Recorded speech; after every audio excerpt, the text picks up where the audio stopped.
The invitation to our anniversary dinner sat on the counter, embossed with gold lettering that caught the light. 12 years, it read. I traced my finger over Nathan's handwriting, the way he'd scrawled, "Forever yours," at the bottom. The irony wasn't lost on me as I slipped my phone from my pocket and checked the notification that had just chimed. A photo, sent anonymously, of my husband kissing a woman I recognized instantly as Vanessa, his executive assistant. Her hand rested purposefully on a visibly pregnant belly. Before we jump back in, tell us where you're tuning in from, and if this story touches you, make sure you're subscribed, because tomorrow I've saved something extra special for you. In that moment, the world should have collapsed around me. My fingers should have trembled. I should have screamed or cried or thrown something valuable against our expensive kitchen backsplash. Instead, I set my phone down with deliberate care and continued arranging the bouquet of lilies I'd bought earlier. The only indication that my 12-year marriage had just imploded was the slight tightening of my jaw and the way I methodically snipped each stem with surgical precision. "Mom, can I have a snack before dinner?" Lucas appeared in the doorway, headphones around his neck, completely unaware that his world was about to change forever. "Of course, sweetheart," I said, my voice steady as I reached for an apple and began slicing it. The knife felt heavy in my hand. 12 years, 2 miscarriages, finally our beautiful son, a waterfront home in Seattle's most exclusive neighborhood, and a husband who just shattered everything with one careless indiscretion. No, not one. This had been going on for months. I'd simply received confirmation of what I'd long suspected. I'm Rachel Wilson. At 41, I've built a life most would envy. Co-owner of a successful art gallery in Pioneer Square, mother to a brilliant 10-year-old boy, married to Nathan. Wilson, the charismatic founder of a tech startup that had recently secured its 3rd round of funding. Our Madison Park home overlooked Lake Washington, and from our bedroom window, you could see Mount Rainier on clear days. We were the couple others pointed to as goals. At least that's what they thought. The anniversary dinner had been Nathan's idea. 12 years deserved celebration, he'd insisted, booking a private room at Harborview, the upscale waterfront restaurant where he'd proposed. He'd even sent formal invitations to our closest friends, something so uncharacteristically romantic that I'd briefly wondered if I'd been wrong about the late nights, the unexplained absences, the way he angled his phone away when texts came through. I hadn't been wrong. The anonymous message, a blurry photo clearly taken through a window, showed Nathan and Vanessa locked in an intimate embrace outside a doctor's office in Bellevue. The timestamp was from 2 days ago.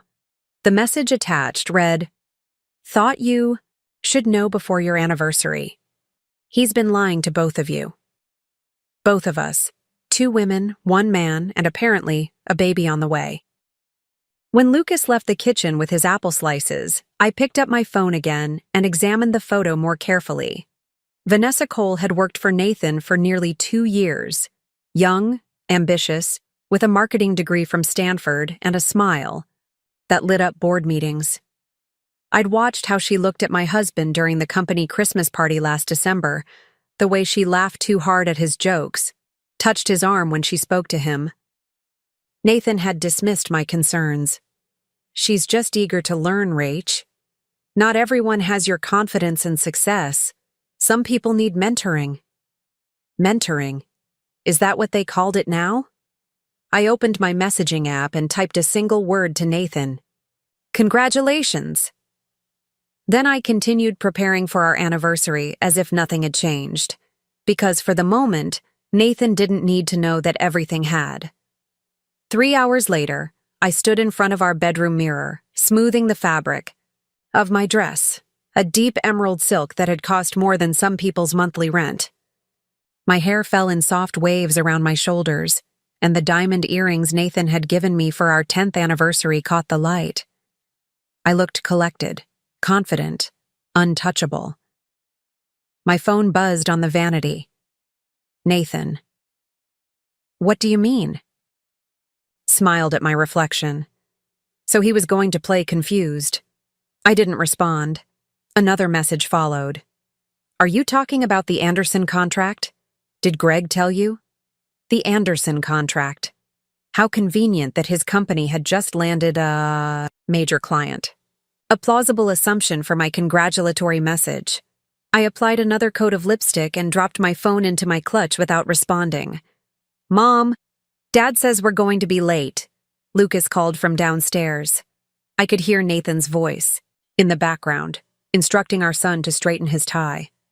Coming, I called back, taking one final look in the mirror. Tonight would go exactly as planned.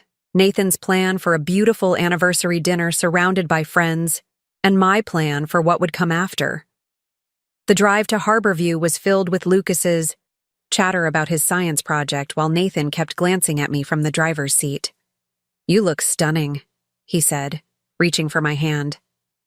I let him take it, noticing how he searched my face for clues about my earlier message. Thank you, I replied, my voice warm but offering nothing more. Nathan had reserved the glass-enclosed private dining room that jutted out over the water. Seattle's skyline provided a glittering backdrop as our friends greeted us with hugs and champagne. Greg Bennett, Nathan's business partner, kissed my cheek and whispered, You've got the patience of a saint putting up with his workaholic ways for 12 years. If only that had been our biggest problem. Diane Rivera, my closest friend and, not coincidentally, one of Seattle's most formidable divorce attorneys, gave me a questioning look as she embraced me. I'd called her last month when I'd found the first piece of evidence, a hotel charge on our credit card statement for a night Nathan claimed he'd been at a business conference in Portland. The conference had ended a day earlier. I'd checked. You okay? She murmured, her hand lingering on my arm. I nodded almost imperceptibly. Perfectly fine. The dinner progressed like a well-orchestrated play. Nathan gave a touching speech about meeting me at a charity auction where I'd outbid him for a painting he'd wanted. I lost the art but found the love of my life, he concluded, raising his glass. Our friends applauded. I smiled and sipped my champagne, wondering if Vanessa knew about this performance, or if she thought she was the only audience for his charm. Dessert had just been served, a decadent chocolate creation with 12 written in gold leaf, when the glass door to our private dining room swung open. Conversation halted as every head turned. Vanessa Cole stood in the doorway, her black dress stretching over her obviously pregnant belly, mascara streaking down her flushed cheeks. I'm sorry, she said, her voice breaking as her eyes locked with Nathan's. I couldn't do this anymore. Nathan froze, champagne glass suspended halfway to his lips, face draining of color. The room fell into a stunned silence, broken only by the soft instrumental music playing through hidden speakers. I set down my fork with deliberate care and dabbed my lips with my napkin before standing. Vanessa? I said calmly. What a surprise. Her eyes widened at my composure. She'd clearly expected screaming, crying, perhaps even a scene involving thrown champagne. Instead, she faced a woman who didn't seem shocked at all. Nathan finally found his voice. Vanessa, what are you doing here? This is completely inappropriate. I cut him off. Is it inappropriate, Nathan? I think what's inappropriate is getting your executive assistant pregnant while planning an anniversary dinner for your wife. The collective gasp around the table might have been comical under different circumstances. Lucas, thankfully, had gone to the restroom moments before, accompanied by Greg's teenage daughter. Nathan stood now, too, desperation etching lines around his mouth. Rachel, I can explain. Can you? I interrupted, my voice still eerily calm.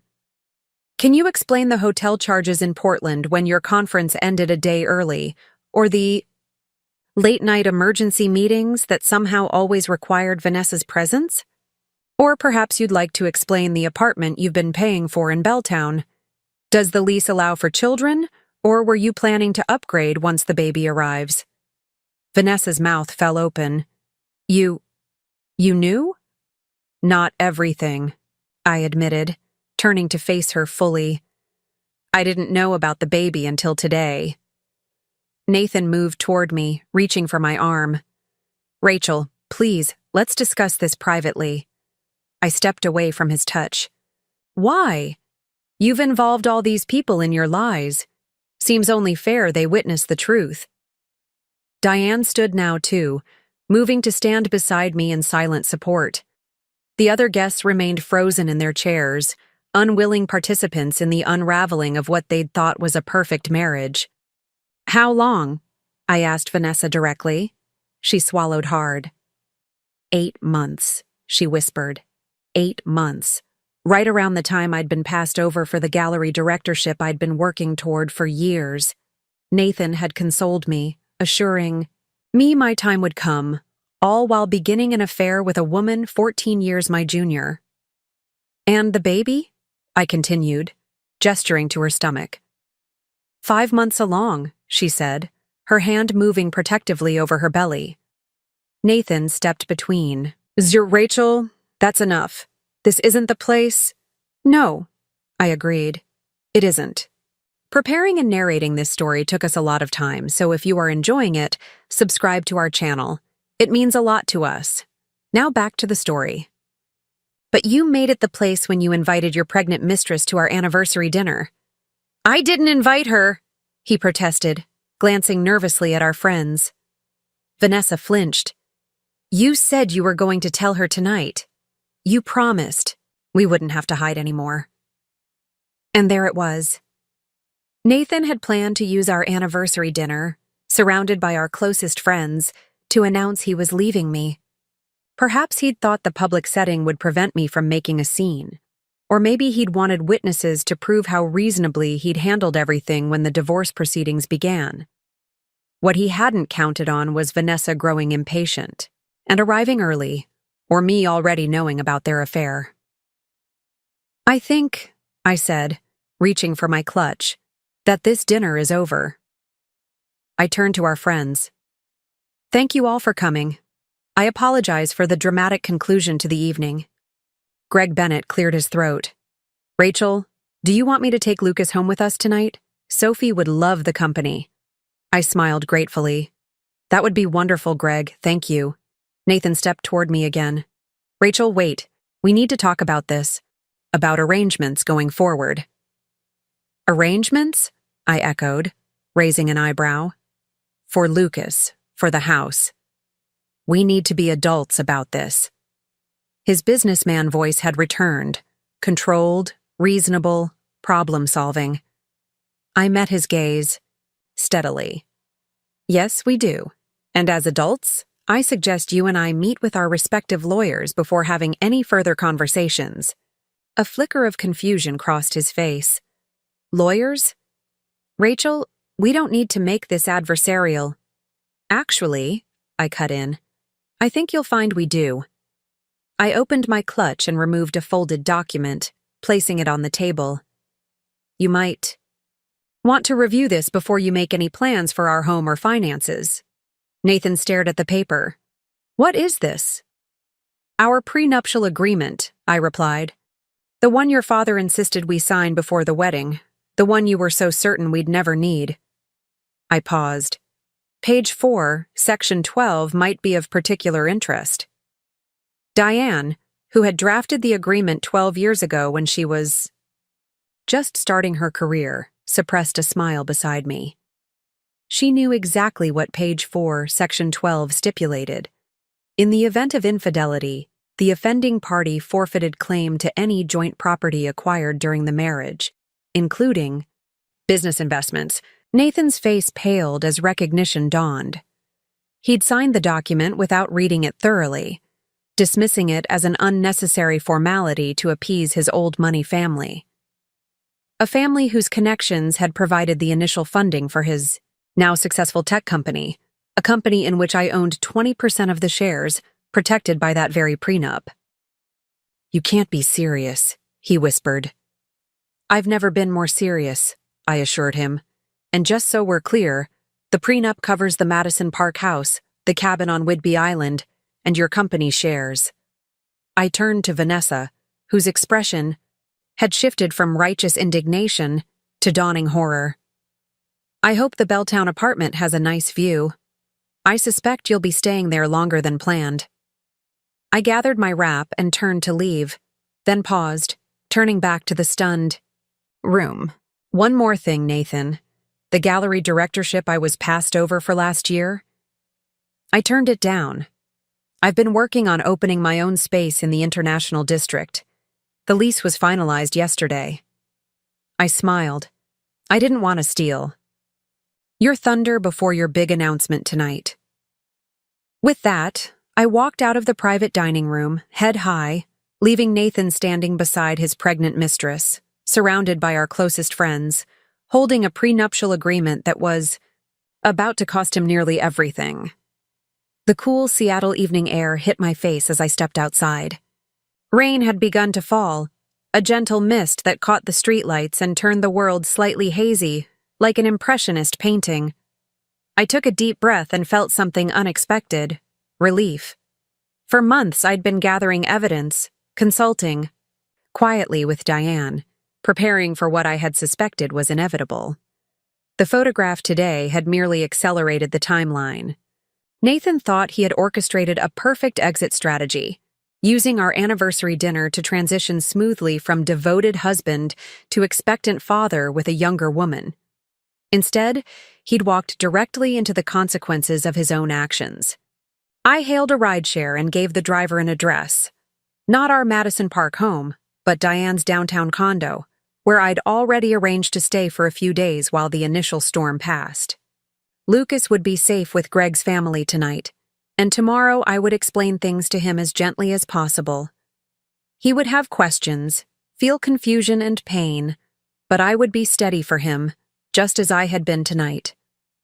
As the car pulled away from the curb, my phone lit up with a message from Nathan. You knew all along? I watched Seattle's skyline blur through the rain-streaked window and typed a single response. Long enough. Then I silenced my phone and leaned back against the seat, closing my eyes. Tonight marked not just 12 years of marriage, but also its end.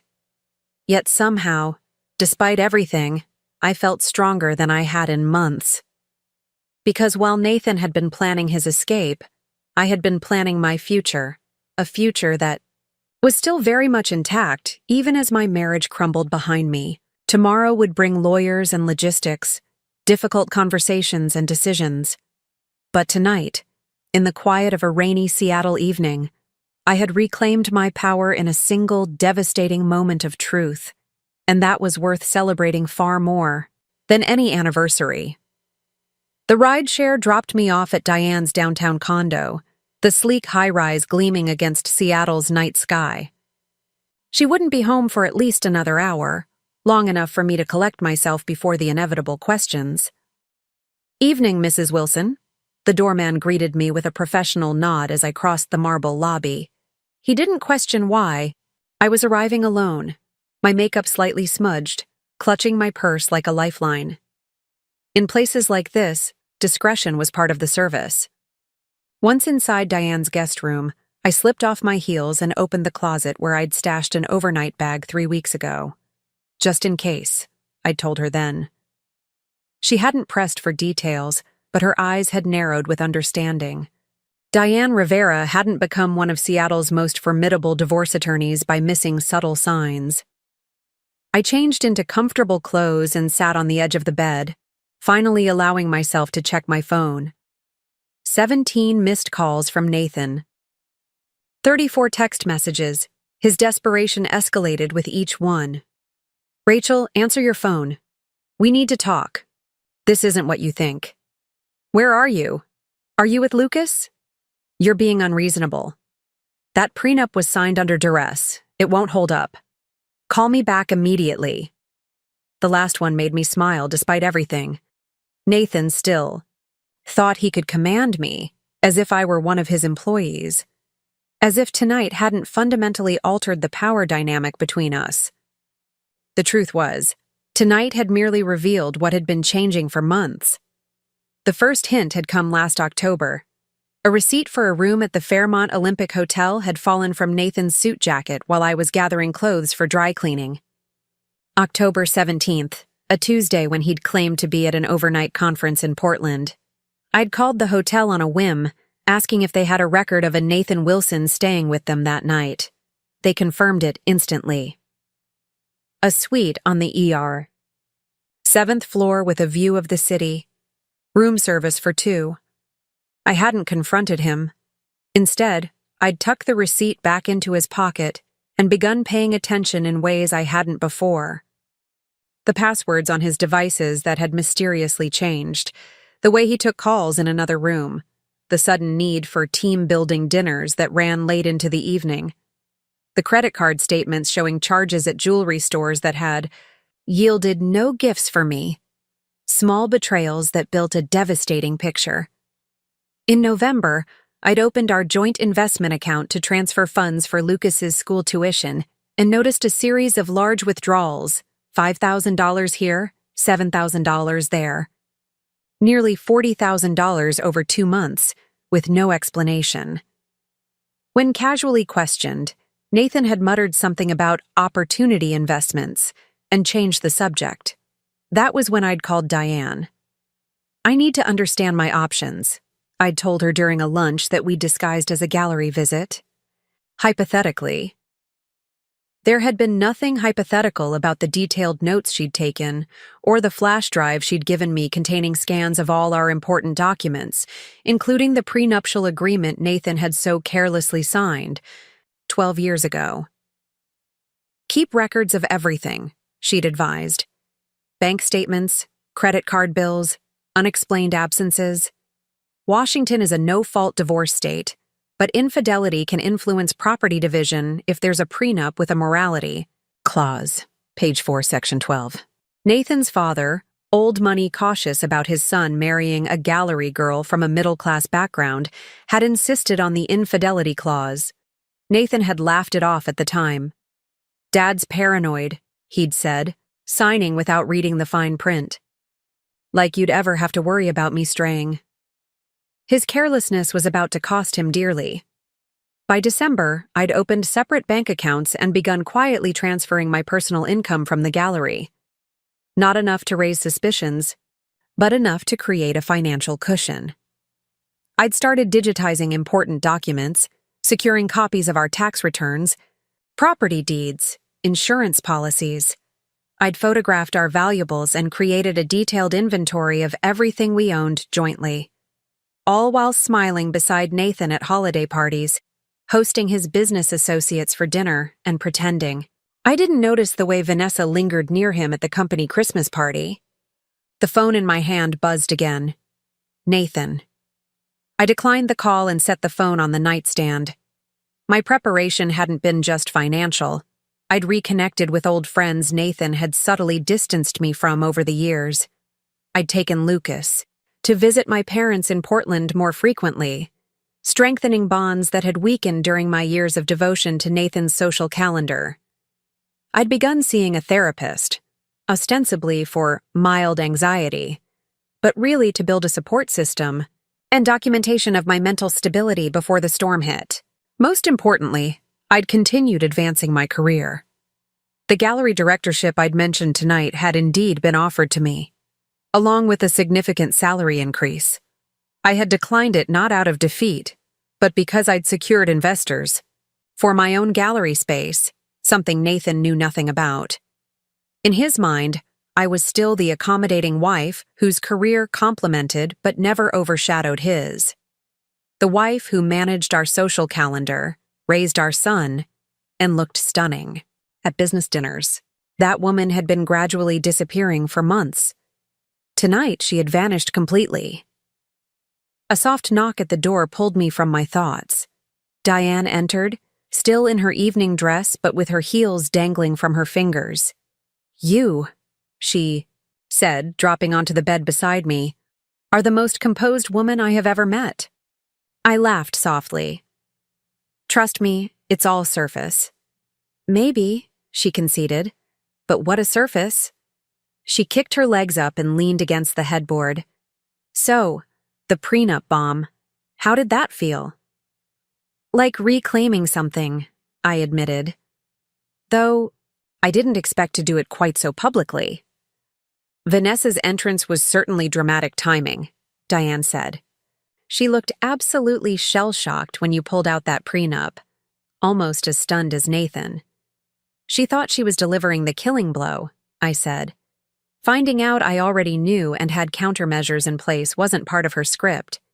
Greg said Nathan was still sitting there staring at the prenup when he left with Lucas. Apparently, Vanessa stormed out in tears about 5 minutes after you did. Diane reached for my hand and squeezed it. You realize this is just the beginning, right? Nathan's going to fight. Men like him always do. I nodded. I'm counting on it. Fighting means mistakes, and mistakes strengthen our position. Diane's eyebrows shot up. My God, I should hire you, that's exactly right. She studied me for a moment. When did you first know? About the affair, I mean. I considered the question. Suspected?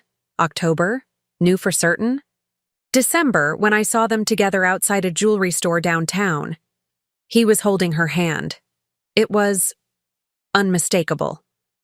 And you said nothing for 4 months? Diane sounded impressed. I was gathering intelligence, I said simply, and building my exit strategy. My phone buzzed again, Nathan's 18th call of the night. I silenced it without looking. He'll try to invalidate the prenup, Diane warned. Claim he didn't understand what he was signing, that it's unreasonable, that circumstances have changed. Let him try. I felt a calm certainty. His father's still alive, and I'm quite sure Harrison Wilson remembers insisting on that document. In fact, I had lunch with him last month. Diane's eyes widened. You met with your father-in-law? Without Nathan? Harrison always liked me, I said. We've maintained a good relationship even though Nathan distanced himself from his parents, once the company took off. I mentioned I was concerned about some unusual financial movements in our accounts. And Harrison suggested I might want to review the prenuptial agreement his lawyer had drawn up before our wedding. He seemed unsurprised. Diane let out a low whistle. You've been playing chess while Nathan thought you were playing checkers. I've been protecting myself and my son, I corrected. Nathan made his choices. I'm simply ensuring Lucas, and I don't pay the price for them. Diane reached for her phone. I'm calling Melissa first thing tomorrow. She's the best forensic accountant in the state, and we'll need her to trace those withdrawals Nathan's been making. If he's been funneling money to set up a love nest for Vanessa, we'll find it. Already done, I said. I hired her last month. She's identified at least 3 accounts Nathan created that aren't on our financial disclosures. One is paying rent on an apartment in Belltown under Vanessa's name. Diane stared at me. You really have been busy. I've had time, I said. Simply, 4 months of quiet nights while Nathan worked late.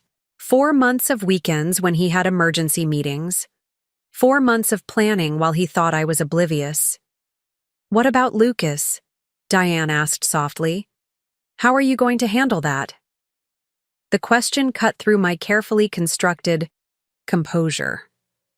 Lucas, my bright, sensitive boy who adored his father despite Nathan's increasing absences. Honestly, I said, my voice finally breaking, that's the part I'm most afraid of. Diane moved closer, wrapping an arm around my shoulders. You don't have to figure it all out tonight. Greg said Lucas was already asleep when they got to his house. You can pick him up tomorrow and talk to him then. I nodded, grateful for the reprieve, however brief. Nathan will want to see him. Nathan will have to follow proper protocols now, Diane said firmly. And that means working through attorneys until a formal custody arrangement is established.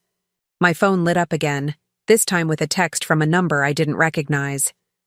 It's Vanessa, I said, reading the message. She wants to meet.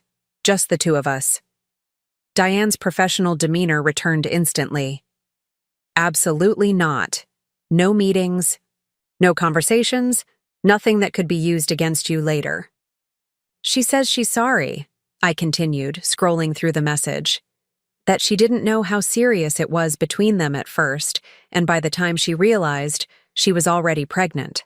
Classic, Diane muttered. Next, she'll tell you Nathan missiled her too, and you should join forces against him. I set the phone down without responding. She's 27, pregnant, and just watched her future crumble in a very public way. I almost feel sorry for her. Save your sympathy, Diane advised. If Nathan can't access the marital assets because of the prenup, guess who he'll be asking to support him and the baby? His pregnant girlfriend. I hadn't considered that angle. Nathan, cut off from our joint finances, would still have his salary from the company, but it wouldn't maintain the lifestyle he'd grown accustomed to. The lake house, the cars, the vacations, all of that had been possible because of our combined resources and smart investments. She must be terrified, I murmured. That's not your problem, Diane reminded me. Your priority is Lucas and your financial security. She was right, of course. The coming weeks would require focus and discipline. Nathan would deploy every resource to protect his assets, and I needed to remain 3 steps ahead. Get some sleep, Diane advised, standing. Up by tomorrow we go on the offensive. After she left, I lay back on the bed, fully clothed, too exhausted to move yet too wired to sleep.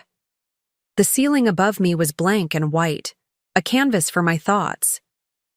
I pictured Lucas's face when I would have to tell him that his father had betrayed us, that our family was fracturing.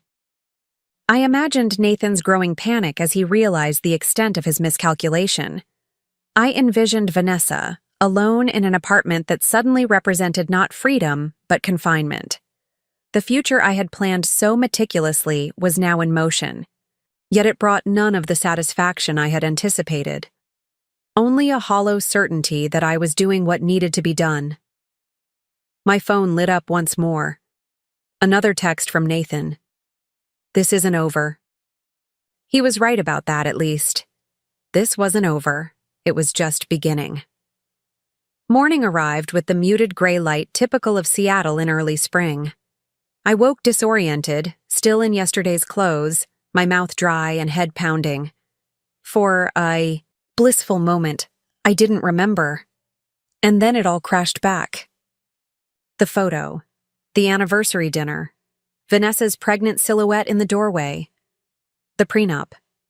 My phone showed 37 missed calls and over 50 text messages. Nathan had been busy overnight. I ignored them all and headed for the shower, letting hot water sluice away the remnants of makeup and the stiffness in my shoulders.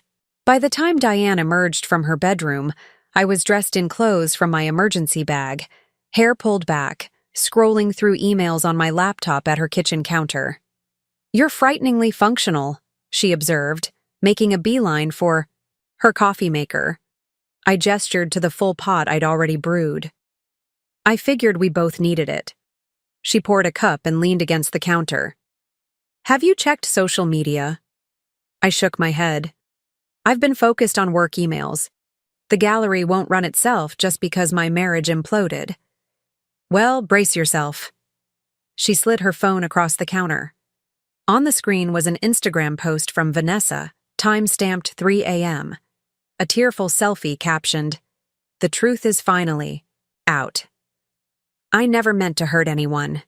Love is messy and complicated. Pregnant and scared. Truth will set you free. The post had hundreds of comments, many from people I recognized, mutual friends, Nathan's colleagues, even parents from Lucas's school. She's controlling the narrative, I said, stomach tightening. Trying to, Diane corrected. But two can play that game. I pushed the phone back toward her. I'm not getting into a social media war. Not suggesting you should, but a simple, dignified statement might be wise. People are going to talk regardless. She was right. Seattle's tech and art communities were tightly intertwined, and news traveled fast. By now, everyone who had attended our anniversary dinner would have shared the story. Embellished versions would be circulating through text chains and coffee dates across the city. "What would you suggest?" I asked. Diane considered for a moment. "Something brief, acknowledging the situation without details, requesting privacy, for Lucas's sake." I nodded and opened the Instagram app on my own phone. I hadn't posted in weeks. My last update had been a gallery opening I'd curated, featuring emerging Northwest artists. The comments were already flooding in, people offering sympathy or asking veiled questions about what had happened. With careful consideration, I typed, "Thank you for the kind messages of support. This is a private family matter, and my focus remains on my son's well-being. I ask for respect and space as we navigate this difficult time." No accusations, no details. Nothing that could be used against me later, or that would embarrass Lucas when he was old enough to find it online. "Perfect," Diane approved as I showed her the draft. Dignified but acknowledging reality. I pressed post, then set my phone aside. "What's the plan for today?" "First, we file the divorce papers," Diane said, all business now. "I prepared them weeks ago based on our conversations, but we'll need to review and finalize. Then we secure temporary orders. For the house, for Lucas, for financial arrangements." "Nathan will fight for joint custody," I said. "Of course, he will," Diane agreed. "And he may well get it, eventually. But right now, with a pregnant girlfriend and no stable living situation, the court will likely grant you primary custody with visitation for Nathan." My stomach knotted at the thought of handing Lucas over to Nathan and Vanessa for weekends. My son, confused and hurting, shuttling between homes while his father played happy family with his new baby. "We'll request a guardian ad litem," Diane continued, sensing my distress. "Someone to represent Lucas's interests specifically. Most judges appoint them in high-conflict divorces." "Is that what this will be?" I asked quietly. "High conflict?" Diane's expression softened. "Nathan just lost access to significant assets because of his infidelity. He's about to have a new baby with a woman he's known for less than a year. His carefully constructed image as a family man and ethical business leader is in shambles." She shrugged. "Men like that don't go quietly." My phone rang. Greg Bennett. I answered immediately, worry for Lucas overriding everything else. "He's fine," Greg said before I could ask. "Still asleep, actually. Sophie wore him out with video games last night." Relief washed through me. "Thank you for taking him." "Not a problem. Listen, Rachel." Greg hesitated. "Nathan's been calling me all night. He showed up at our door around midnight, but I didn't let him in. He seemed unstable." Alarm prickled along my spine. "Unstable how?" "He'd been drinking, kept saying he needed to see his son, that you were turning Lucas against him." Greg's voice lowered. "I didn't want to expose Lucas to that, so I told him to come back when he was sober. He didn't take it well." "I'm so sorry," I said, horrified that Nathan had dragged Greg into this. "Don't apologize. I've known you both for years, and I've seen how Nathan's changed. This isn't out of nowhere." Greg paused. "The company board is meeting this morning. Emergency session. Nathan doesn't know yet." This was unexpected. "About last night?" "Partly," Greg confirmed. "But also about the Anderson contract. There are irregularities, things Nathan signed off on that don't align with our ethical guidelines." My mind raced. The Anderson contract. The one Nathan had assumed I was congratulating him about yesterday. The major client that was supposed to take their company to the next level. "What kind of irregularities?" I asked carefully. "I can't say more right now," Greg said, "but you should know that Nathan's position may be in jeopardy." The board has questions only he can answer, and his personal situation isn't helping matters. After we hung up, I relayed the conversation to Diane, who immediately saw the implications. If Nathan loses his position at the company, his income, situation changes dramatically, she said. We need to file today before anything is finalized. Washington is a community property state. Assets and debts acquired during the marriage are generally split equally, regardless of who earned them. But the prenup overrides community property laws where applicable, she finished. But we still need to establish the baseline of his current financial situation. My mind was spinning. Nathan's career in potential jeopardy. A pregnant girlfriend who was already trying to garner public sympathy. A son who would need to be told his family was disintegrating. And beneath it all, the nagging question of how I had missed the signs for so long, or perhaps more accurately, why I had chosen to ignore them. I need to pick up Lucas, I said, suddenly needing to see my son's face, to reassure myself that the one pure thing in this mess remained untouched. I'll come with you, Diane offered, in case Nathan shows up again. The drive to Greg's house in Queen Anne was tense. Every red light felt like an eternity. Every car that resembled Nathan's sleek Audi made my heart race. The Seattle morning was classic Northwest gloom, low clouds, a fine mist that wasn't quite rain but still required wipers. What do I tell Lucas? I asked as we turned onto Greg's tree-lined street. Diane considered this carefully. The truth, but at a level he can understand. Children are resilient, Rachel. They can handle difficult realities if they're presented with honesty and reassurance. He adores Nathan, I said quietly. Despite everything, the missed games, the canceled weekends, the constant calls during family time, Lucas thinks his dad hung the moon. Then make it clear that this isn't about Nathan being a bad father, Diane advised. It's about the relationship between you and Nathan changing. Lucas needs to know that both his parents still love him, even if they don't love each other anymore. The simplicity of it cut through my anxiety. This wasn't about punishing Nathan or turning Lucas against him. It was about navigating a new reality with as much grace as possible. Greg's Tudor-style home appeared ahead, and as we pulled into the driveway, I spotted Lucas in the front window.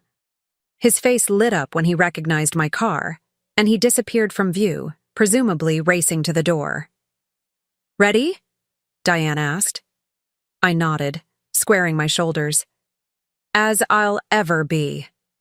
Lucas bounded out the front door before we even reached it, his dark hair tousled from sleep, still in the clothes he'd worn to the anniversary dinner, minus the tie. "Mom," he called, running toward me. "Sophie has the new Mega Racer game. We stayed up till almost midnight." I embraced him, breathing in the familiar scent of his shampoo and the lingering traces of chocolate that seemed permanently embedded in his skin, regardless of how often he bathed. "Sounds like you had fun," I managed, my voice steady despite the emotion threatening to overwhelm me. He pulled back, suddenly serious. "Is Dad okay? Mr. Bennett wouldn't let him in last night. He said Dad wasn't feeling well." I exchanged a glance with Diane, who gave me an encouraging nod. "Let's go home," I said. "We need to talk about some changes that are happening in our family." Lucas's expression clouded. At 10, he was perceptive enough to recognize the gravity in my tone. "Is it because of the lady who came to dinner? Dad's work friend?" The question caught me off guard. Of course Lucas had noticed Vanessa before being whisked away by Sophie. Of course he would have questions. "Yes," I said simply. "That's part of it. But let's talk more at home, okay?" He nodded reluctantly and turned to thank Greg and Sophie, who had appeared in the doorway. The normality of the exchange, a child thanking his friend's parent for a sleepover, felt surreal against the backdrop of everything else. As we drove away, Lucas glanced back at me in the rearview mirror. "Are you and Dad getting divorced?" The directness of the question shouldn't have surprised me. Lucas had friends with divorced parents. He understood the concept, if not the complexities. Yes, I answered, meeting his gaze in the mirror. We are. But that doesn't change how much we both love you. He absorbed this silently, looking out, the window at the familiar streets of Seattle sliding past, gray and misty. Finally, he asked, "Is it because Dad has a girlfriend?" The word girlfriend in my son's mouth sent a jolt through me, the adult concept rendered childlike and somehow more painful. It's complicated, I began, but Lucas interrupted. Tommy's dad had a girlfriend even though he was married to Tommy's. Mom. That's why they got divorced. He turned to look at me directly. Is Dad going to live with his girlfriend now? The simple, devastating clarity of children. No euphemisms, no social niceties, just the unvarnished truth as they see it. I think he will, I said quietly. And there's something else you should know. Vanessa, Dad's girlfriend, is going to have a baby. Lucas's eyes widened. Like, my half-brother or sister? Yes. He fell silent again, processing this bombshell in his own way. When he spoke again, his voice was smaller. Will I still see Dad? Of course, I assured him. The details will take some time to work out, but Dad will always be your father, and he'll always be part of your life. Whether Nathan deserved that guarantee was irrelevant. Lucas needed to hear it, and I would move heaven and earth to make it true, regardless of my personal feelings toward my soon-to-be ex-husband. As we approached our Madison Park home, I noticed an unfamiliar car parked in the driveway. Sleek, expensive, and definitely not Nathan's. Stay in the car, I instructed Lucas, tension returning to my shoulders. Diane touched my arm. That's Harrison's Mercedes. My father-in-law, here at our house without warning or invitation. Lucas, do you remember your grandfather Wilson? I asked. Lucas nodded. The one who gives weird presents but lots of money in my birthday cards? Despite everything, I smiled.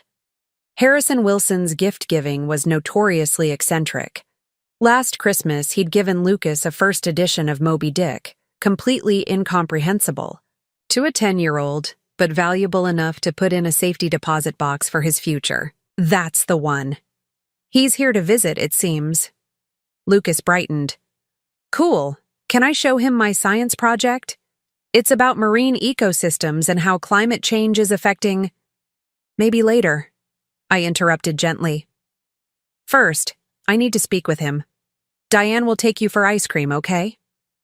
I could tell Lucas wanted to protest. Ice cream before lunch was normally forbidden, but the novelty won out over questions. As they drove away, I approached Harrison Wilson, who stood ramrod straight beside his car, impeccably dressed in a charcoal suit despite the early hour and weekend. At 72, he remained imposing, 6 feet of old-money dignity and unwavering principles. Rachel, he greeted me, his voice as crisp as his appearance. I believe we have matters to discuss. I unlocked the front door, gesturing him inside. This is unexpected, Harrison. No more unexpected than my son's behavior, he replied, following me into the foyer. I received a rather frantic call from him at 4 this morning. Something about you freezing accounts and brandishing a prenuptial agreement at a public dinner. That's one version of events, I said carefully. Leading him into the living room, Harrison surveyed the space, the family photos on the mantel, Lucas's school books scattered on the coffee table, the half-finished puzzle we'd been working on last weekend, evidence of the life Nathan had discarded. I always liked you, Rachel, Harrison said abruptly. You have integrity. Nathan used to have it too, before success convinced him that rules applied to everyone but him. He turned to face me directly. I want you to know that I stand by the prenuptial agreement in its entirety. If Nathan violated the fidelity clause, he should face the stipulated consequences. The declaration stunned me. I had expected. What? Demands to be reasonable. Please to think of the family name, an attempt to mediate, not this unflinching support. Thank you, I managed, sinking onto the sofa. That means a great deal. Harrison remained standing, hands clasped behind his back. I understand there's a child involved. Not Lucas, the other one. I nodded. Vanessa is pregnant, 5 months along, according to her. Harrison's expression tightened. I see. And Nathan plans to… what? Set up house with this woman? Play happy families while abandoning the one he already has? That appears to be his intention, I confirmed, though he seems to have assumed he could do so while maintaining access to our joint assets and this house. Harrison made a sound. That might have been a suppressed laugh. Always Nathan's weakness, believing he could have everything on his terms without consequence. He moved to the window, looking out at the lake view that had been one of the main selling points when we'd purchased this house. I've spoken with the board. They're meeting now to discuss Nathan's future with the company. This confirmed what Greg had hinted at. Because of his personal situation? Harrison turned back to me. Because of the Anderson contract. Nathan offered terms that violated not only company ethics, but potentially federal regulations. When challenged by the legal team, he attempted to bypass normal channels. Greg Bennett brought it to the board's attention last week. Last week, before the photograph of Nathan and Vanessa had arrived on my phone. Before the anniversary dinner disaster. The pieces were falling into place. Nathan's increased agitation, the urgent need to access more funds, the pressure to make something happen with the Anderson deal. His world had already been unraveling. I had merely accelerated the collapse. What will happen? I asked. The board will almost certainly vote to remove him as CEO, at least temporarily, Harrison said bluntly. Too much liability otherwise. He'll retain his ownership shares. But operational control will pass to Greg as COO until a permanent solution is determined. I absorbed this information, understanding its implications for the divorce proceedings. Nathan, stripped of his position and salary, would be even more desperate to access our marital assets. I didn't come here to interfere in your divorce, Harrison continued. Nathan made his bed, but I did come to make you an offer. I raised an eyebrow, instantly wary. What kind of offer? I want to establish a trust for Lucas, he said. Separate from anything Nathan might claim or contest. Education, housing, future security, all provided for regardless of what happens with the divorce. The gesture was unexpected and touching. Despite his formal demeanor, Harrison clearly cared deeply for his grandson. That's very generous, I said carefully.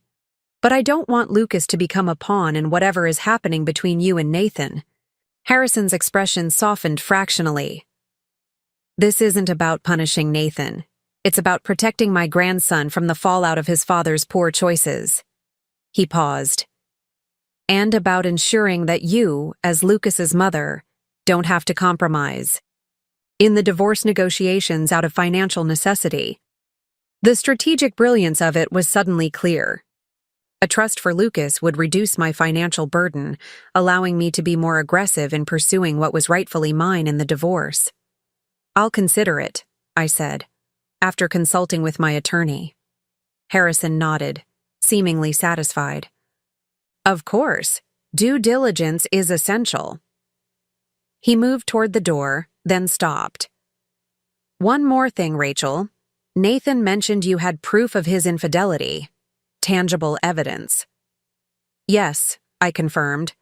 Photos, hotel receipts, bank statements showing withdrawals used to finance an apartment for Vanessa. Good, Harrison said grimly, because I suspect he'll try to claim it was a momentary lapse, a single indiscretion. Men like Nathan, men, who've never faced real consequences, often believe they can talk their way out of anything. As I showed Harrison out, I spotted a familiar Audi turning onto our street. Nathan. It appears my son has arrived, Harrison observed. Perfect. Timing. I'd rather not have this confrontation right now, I said quickly. Lucas will be back soon. Harrison straightened his already impeccable suit jacket. "Leave Nathan to me. Take your son somewhere for the day. Somewhere Nathan wouldn't think to look." As Nathan's car screeched to a halt behind his father's Mercedes, I made a split-second decision. "Thank you, Harrison." I slipped back inside, grabbed my purse and a jacket, and exited through the side door just as Nathan's voice rose in the driveway. "What the hell are you doing here, Dad?" Harrison's reply was too low to catch, but the tone was unmistakable. Cool, controlled, the voice of a man who had never needed to shout to command respect. I texted Diane. "Nathan at the house with his father. Need extraction. Bringing Lucas. To your place." Her reply came instantly. "On my way. Ice cream mission extended." As I made my way around the block to where I could safely wait for Diane without being spotted, I reflected on the morning's revelations. Nathan's career imploding. Harrison's unexpected alliance. The prenuptial agreement holding firm. The whisper of social media warfare beginning. All the pieces I had carefully arranged over the past 4 months were falling into place, creating a safety net that would catch Lucas and me when the final threads of my marriage snapped. Yet the victory felt hollow. There was no satisfaction in watching Nathan self-destruct, no joy in planning the division of the life we had built together. Only a weary determination to emerge from the rubble with my son's well-being and my own dignity intact. My phone vibrated with an incoming call, a number I recognized as belonging to my gallery assistant. "Rachel," she said when I answered, her voice tight with concern. "You need to know what's happening. Nathan just posted something on Twitter. It's bad." "What did he say?" I asked, stomach dropping. "He's claiming you're unstable. That you've been threatening self-harm, that he's been trying to get you help for months. He says that's why he hesitated to leave, and that you're using Lucas as a weapon against him." The calculated cruelty of it took my breath away. Nathan was attacking not just my financial security but my fitness as a mother, the one area where I was most vulnerable, where doubt could do the most damage. "Screenshot everything," I instructed, forcing calm into my voice, "and tell Marie to pull the security footage from the gallery for the past month." Marie, our security guard, kept meticulous records. "I need documentation of my comings and goings, my interactions with staff and clients." "Already on it," she assured me. "Everyone here knows he's lying, Rachel. We've got your back." As I ended the call, I spotted Diane's car approaching. Lucas waved enthusiastically from the passenger seat, ice cream cone in hand, blissfully unaware of the storm intensifying around him. I pasted on a smile and waved back, even as my mind raced through the implications of Nathan's new tactics. He was growing desperate, lashing out in ways that could cause lasting damage. The prenup might protect my financial interests, but custody was another matter entirely. If Nathan could convince a judge that I was unstable, the carefully constructed future I had planned for Lucas and myself would crumble. The secret advantage I had cultivated, the prenup, the financial preparations, the documented evidence of Nathan's betrayal, had shifted the balance of power. "Rachel, we need to address this immediately," Diane said, her voice low so Lucas wouldn't hear as he explored her condo's rooftop garden. "Nathan's social media posts are gaining traction." I scrolled through my phone, scanning the comments. On Nathan's Twitter thread, colleagues, acquaintances, even parents from Lucas's school were expressing concern and offering Nathan support. The narrative he'd constructed, of a devoted husband forced to leave an unstable wife, only to be vindictively punished, was finding a sympathetic audience. "He's playing the long game," I said, setting my phone down, "creating a record he can point to during custody hearings." "See, I've been worried about her for months," Diane nodded grimly. "It's a common tactic. Fortunately, we can counter it." She tapped at her tablet, pulling up a document. "We need to document your mental stability, your therapist's records, statements from colleagues, your regular schedule with Lucas, All of it creates a pattern of consistent, responsible behavior. I had already texted Dr. Winters, the therapist I'd been seeing since first suspecting Nathan's infidelity. She had immediately offered to provide a formal assessment of my mental state and a record of our sessions, which had focused on navigating marital difficulties, not suicidal ideation as Nathan claimed. We also need to file for an emergency. Temporary order, Diane continued. Nathan's abandoned the marital home and is now making public accusations that could damage your reputation and livelihood. We have grounds to request primary custody and exclusive use of the house pending formal hearings. Will that stop him from posting more lies? I asked. We can request a social media gag order as part of the temporary orders, she said. In high-profile divorces, judges often grant them to protect all parties' privacy.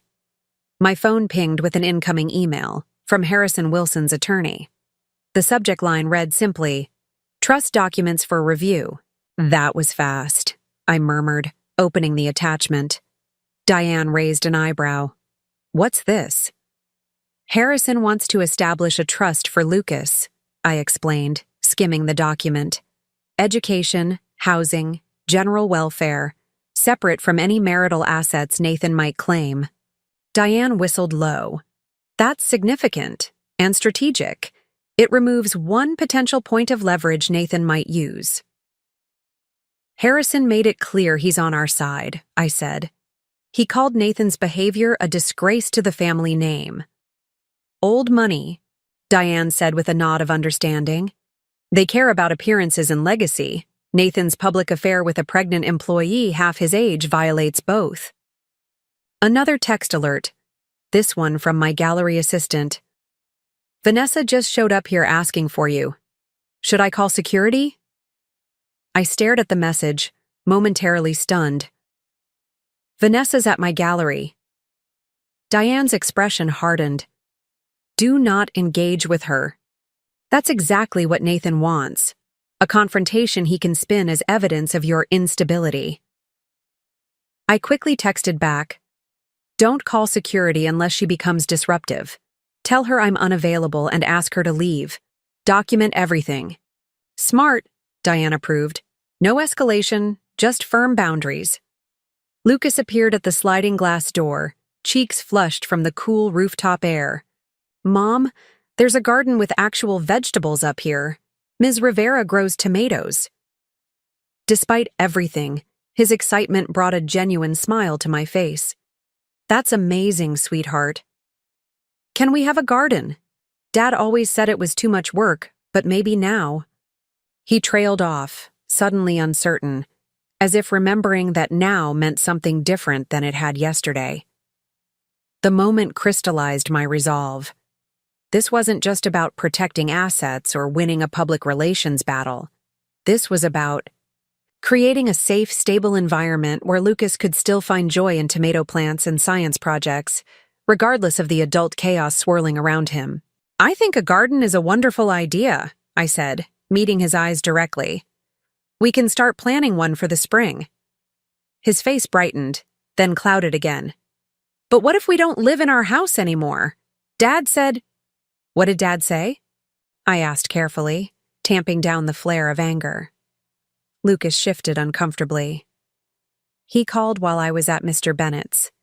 He said you might try to take me away from him, and that we might have to move because you were being mean about money stuff. Diane's expression darkened at this clear attempt to manipulate a child, but she remained silent, letting me handle the moment. I sat down on the couch, patting the space beside me. Lucas joined me, his small body tense with confusion and worry. Lucas, listen to me, I said gently. Our house belongs to both of us, you and me. We're not going anywhere unless we choose to. And no one is taking you away from your dad. You'll still see him regularly. Promise? His voice was small. I promise, I said firmly. And while things between your dad and me are changing, one thing will never change. We both love you very much.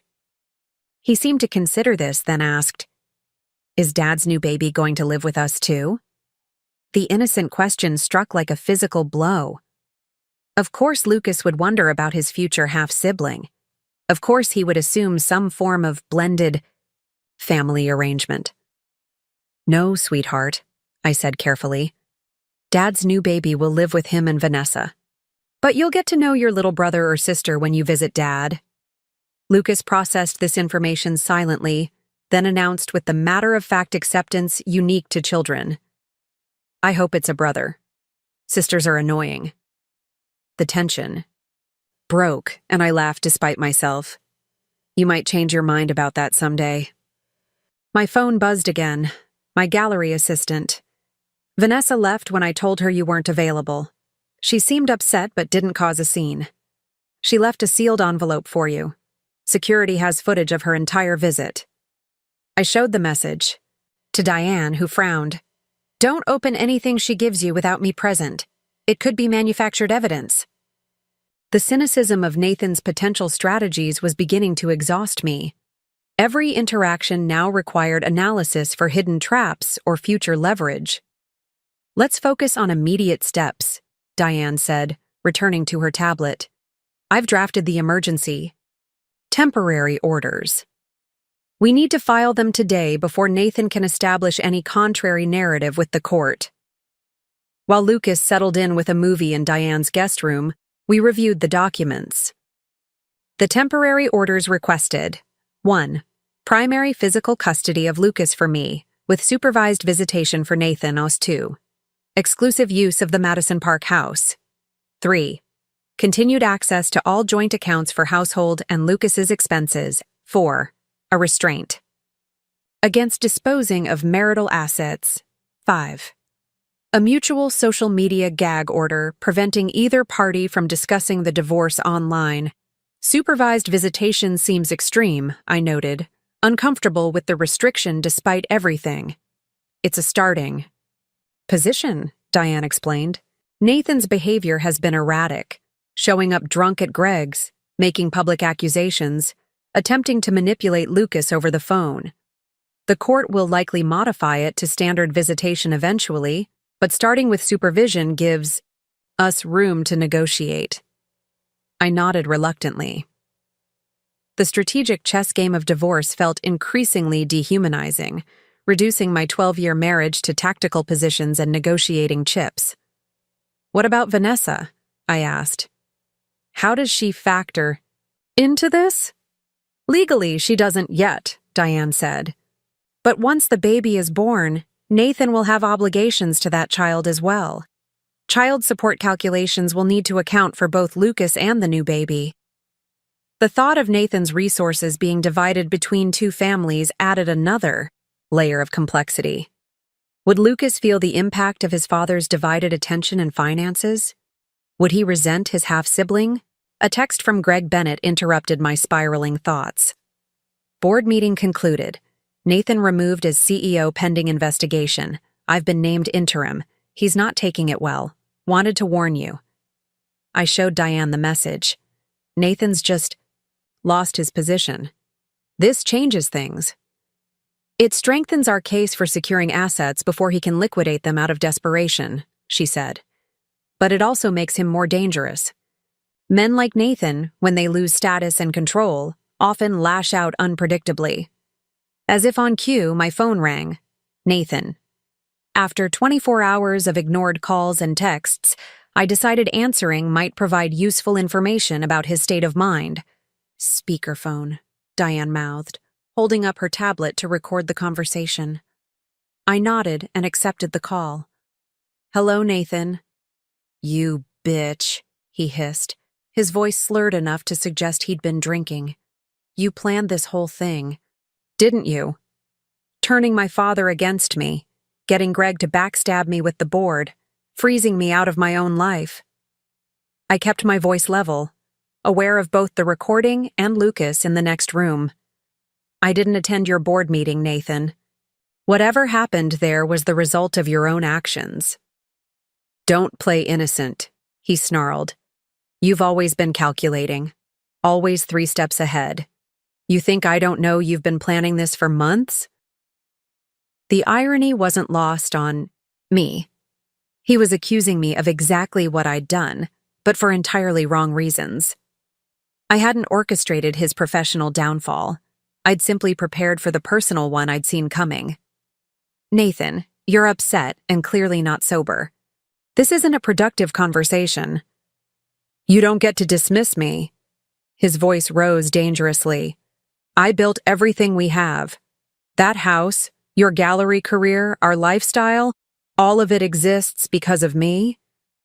The familiar refrain, Nathan, positioning himself as the sole architect of our success, despite my equal contributions both financially and as the primary parent enabling his long work hours.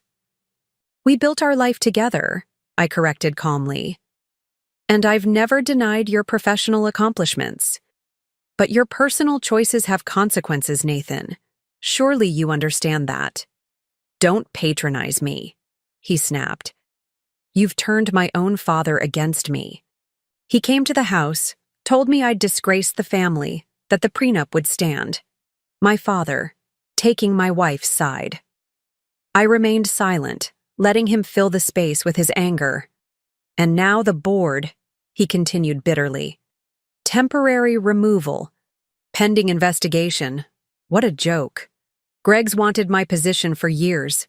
He saw an opportunity and took it, with your encouragement, I'm sure. I had nothing to do with the board's decision, I repeated, but I'm aware of concerns about the Anderson contract. If there were ethical breaches. Ethics? Nathan laughed harshly. That's rich coming from the woman who's been spying on me, gathering evidence, planning to destroy me while smiling in my face. Diane made a slashing gesture across her throat. End the call. Nathan, this conversation isn't productive, I said firmly. I suggest you speak with your attorney. All further communication should go through proper channels. You don't dictate terms to me, he growled. I want to see my son. Now. Put Lucas on the phone. That's not happening, I said, my voice hardening. You've been drinking and you're clearly agitated. Lucas deserves better than to be exposed to that. He's my son too, Nathan shouted, loud enough that I flinched away from the phone. You can't keep him from me. I'm not keeping him from you, I said evenly. I'm protecting him from this version of you. When you're sober and calm, we can discuss appropriate visitation through our attorneys. I'll destroy you for this, he promised, his voice suddenly cold and controlled, the threatening shift more alarming than his previous yelling. By the time I'm done, you'll be lucky if you get supervised visits with Lucas. I have resources. You can't imagine, Rachel. Friends in places that matter. Diane was already typing frantically on her tablet, documenting the threat. Is that a threat, Nathan? I asked, keeping my voice steady. It's a promise, he said softly. You think you've won because of some prenup and a few hotel receipts?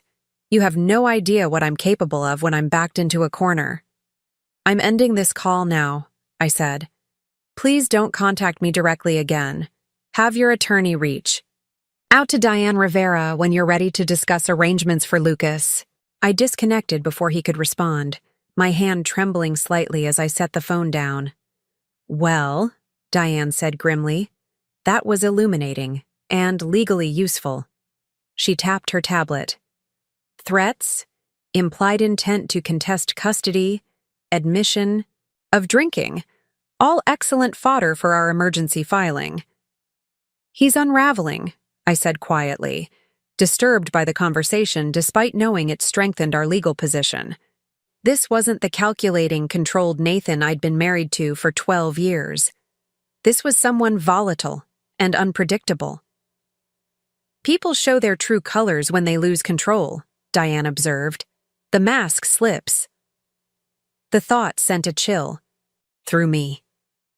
Had Nathan always harbored this capacity for vindictiveness? Had I simply never triggered it before because I'd played by his rules?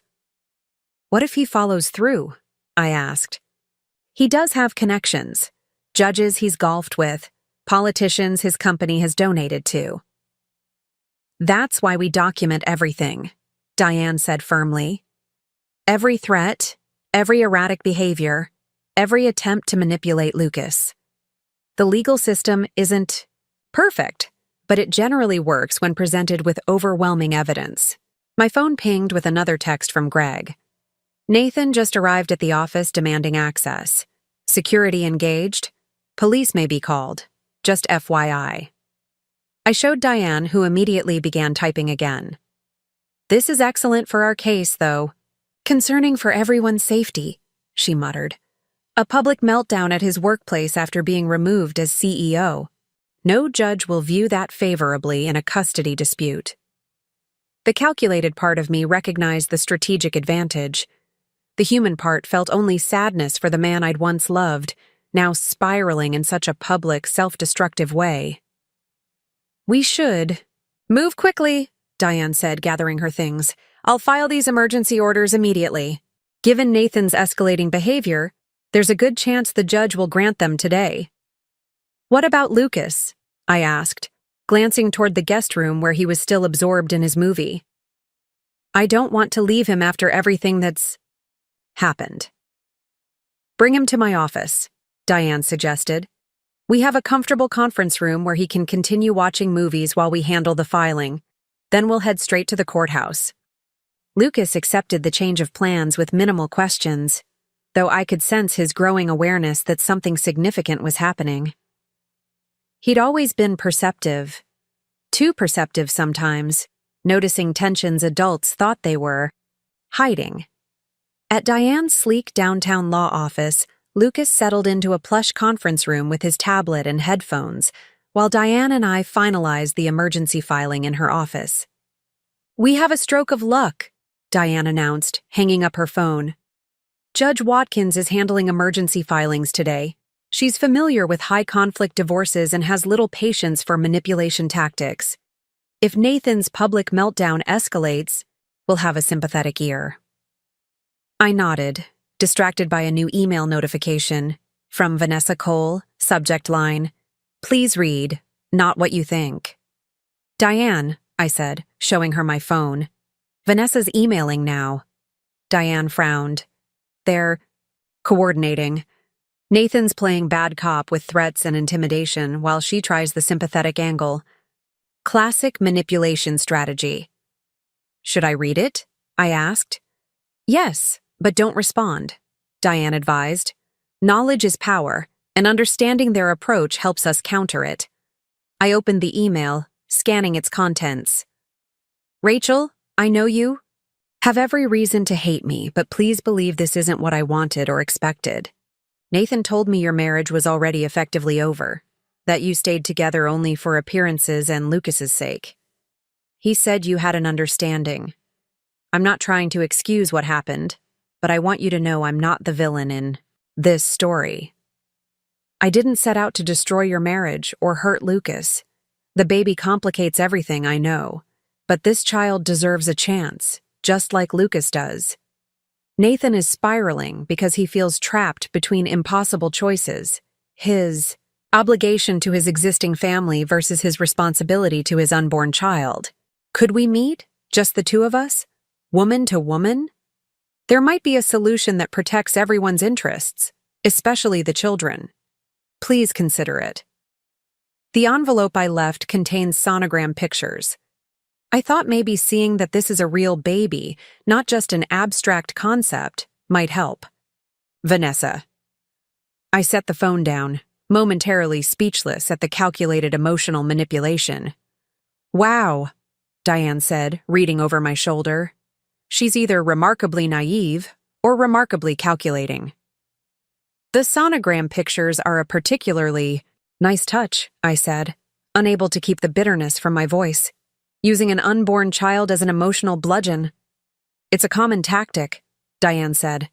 Appeal to maternal instincts, create a connection between the children, position herself as a reasonable party seeking compromise while Nathan plays the heavy. Do you think she knows about his social media posts? The accusations about my mental health? Diane considered this. Hard to say. She might be completely in sync with his strategy, or she might be operating independently, trying to secure her own position now that she realizes how precarious it is. I thought about Vanessa. 27, pregnant, watching her planned future with a successful CEO disintegrate as Nathan lost his position and faced financial restrictions from the prenup. Was she a calculating homewrecker or another victim of Nathan's manipulations? The truth probably lay somewhere in between. Ignore it for now, Diane advised. Let's focus on the emergency orders. We can address Vanessa once those are secured. The next few hours passed in a blur of legal documents, courthouse waiting rooms, and hushed consultations. Lucas alternated between his tablet games and sketching in a notebook Diane's assistant had provided, occasionally asking when we could go home. Soon, sweetheart, I promised each time, hating the uncertainty I couldn't shield him from. By late afternoon, we had our answer. Judge Watkins, a stern-faced woman with silver-rimmed glasses and a reputation for no-nonsense efficiency, granted the emergency orders with minimal modifications. 1. I received temporary primary physical custody of Lucas 2. Nathan was granted supervised visitation twice weekly, to be overseen by a court-appointed monitor 3. Exclusive use of the Madison Park house was granted to Lucas and me. 4. A freeze was placed on all marital assets except for normal household and business expenses. 5. A mutual social media gag order was imposed, prohibiting either party from discussing the divorce online. Most significantly, Judge Watkins ordered a full psychiatric evaluation for Nathan before any modification to the visitation schedule would be considered, a direct response to the police. Report filed when Nathan had been escorted from his company offices in a state of intoxicated belligerence. This is an excellent outcome, Diane whispered as we left the courtroom. Better than we could have expected. I felt no triumph, only relief that Lucas would be protected from the worst of Nathan's volatility while he worked through whatever crisis he was experiencing. What happens now? I asked as we collected Lucas from the court childcare center. Now we serve Nathan with the orders and prepare for the temporary orders hearing, Diane explained. That will likely be scheduled within 2 weeks. In the meantime, these emergency provisions govern. Will Nathan comply? I wondered aloud, remembering his threatening tone during our phone conversation. He doesn't have a choice, Diane said firmly. Violating a court order would severely damage his case and could result in contempt charges. His attorney will make that very clear to him. That assumed Nathan was listening to legal counsel rather than his own wounded ego. Based on his recent behavior, I wasn't convinced. As we drove back to Madison Park, Lucas fell asleep in the back seat, emotionally exhausted from the day's events. I watched his peaceful face in the rearview mirror, marveling at children's resilience. He seems to be handling things remarkably well, Diane observed, following my gaze. For now, I said softly, but I worry about the long-term effects. Nathan's always been his hero. Children are adaptable, Diane assured me.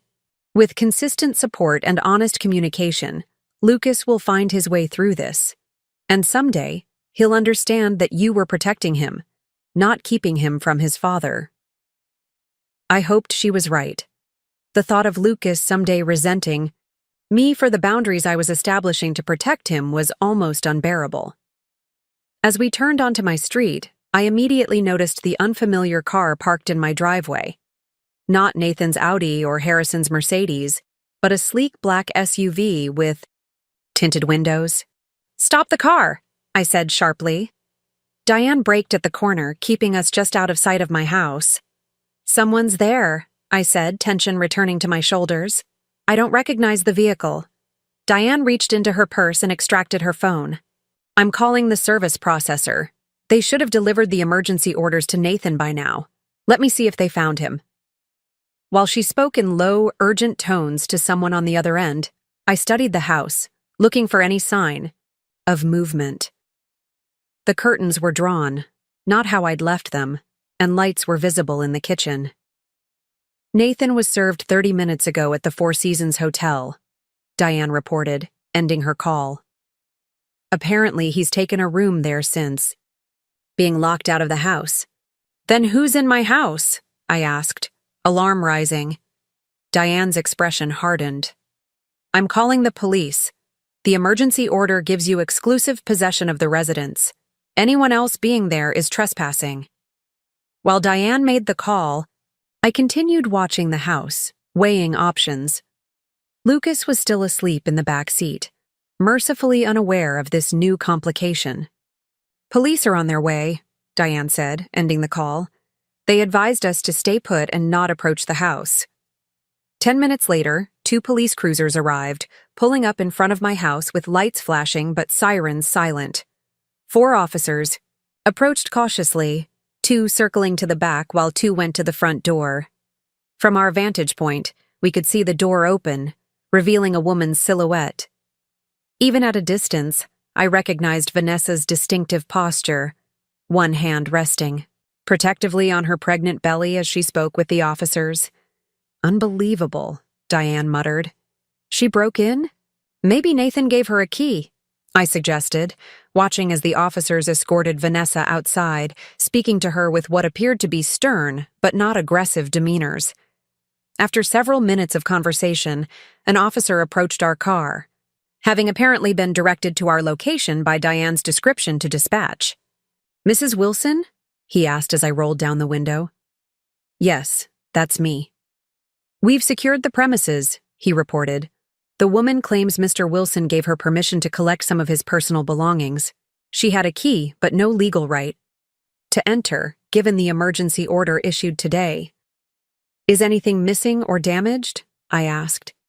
"Not that we could determine in a cursory examination," he said, "but you'll want to check thoroughly once you return. Ms. Cole has been issued a warning and escorted off the property.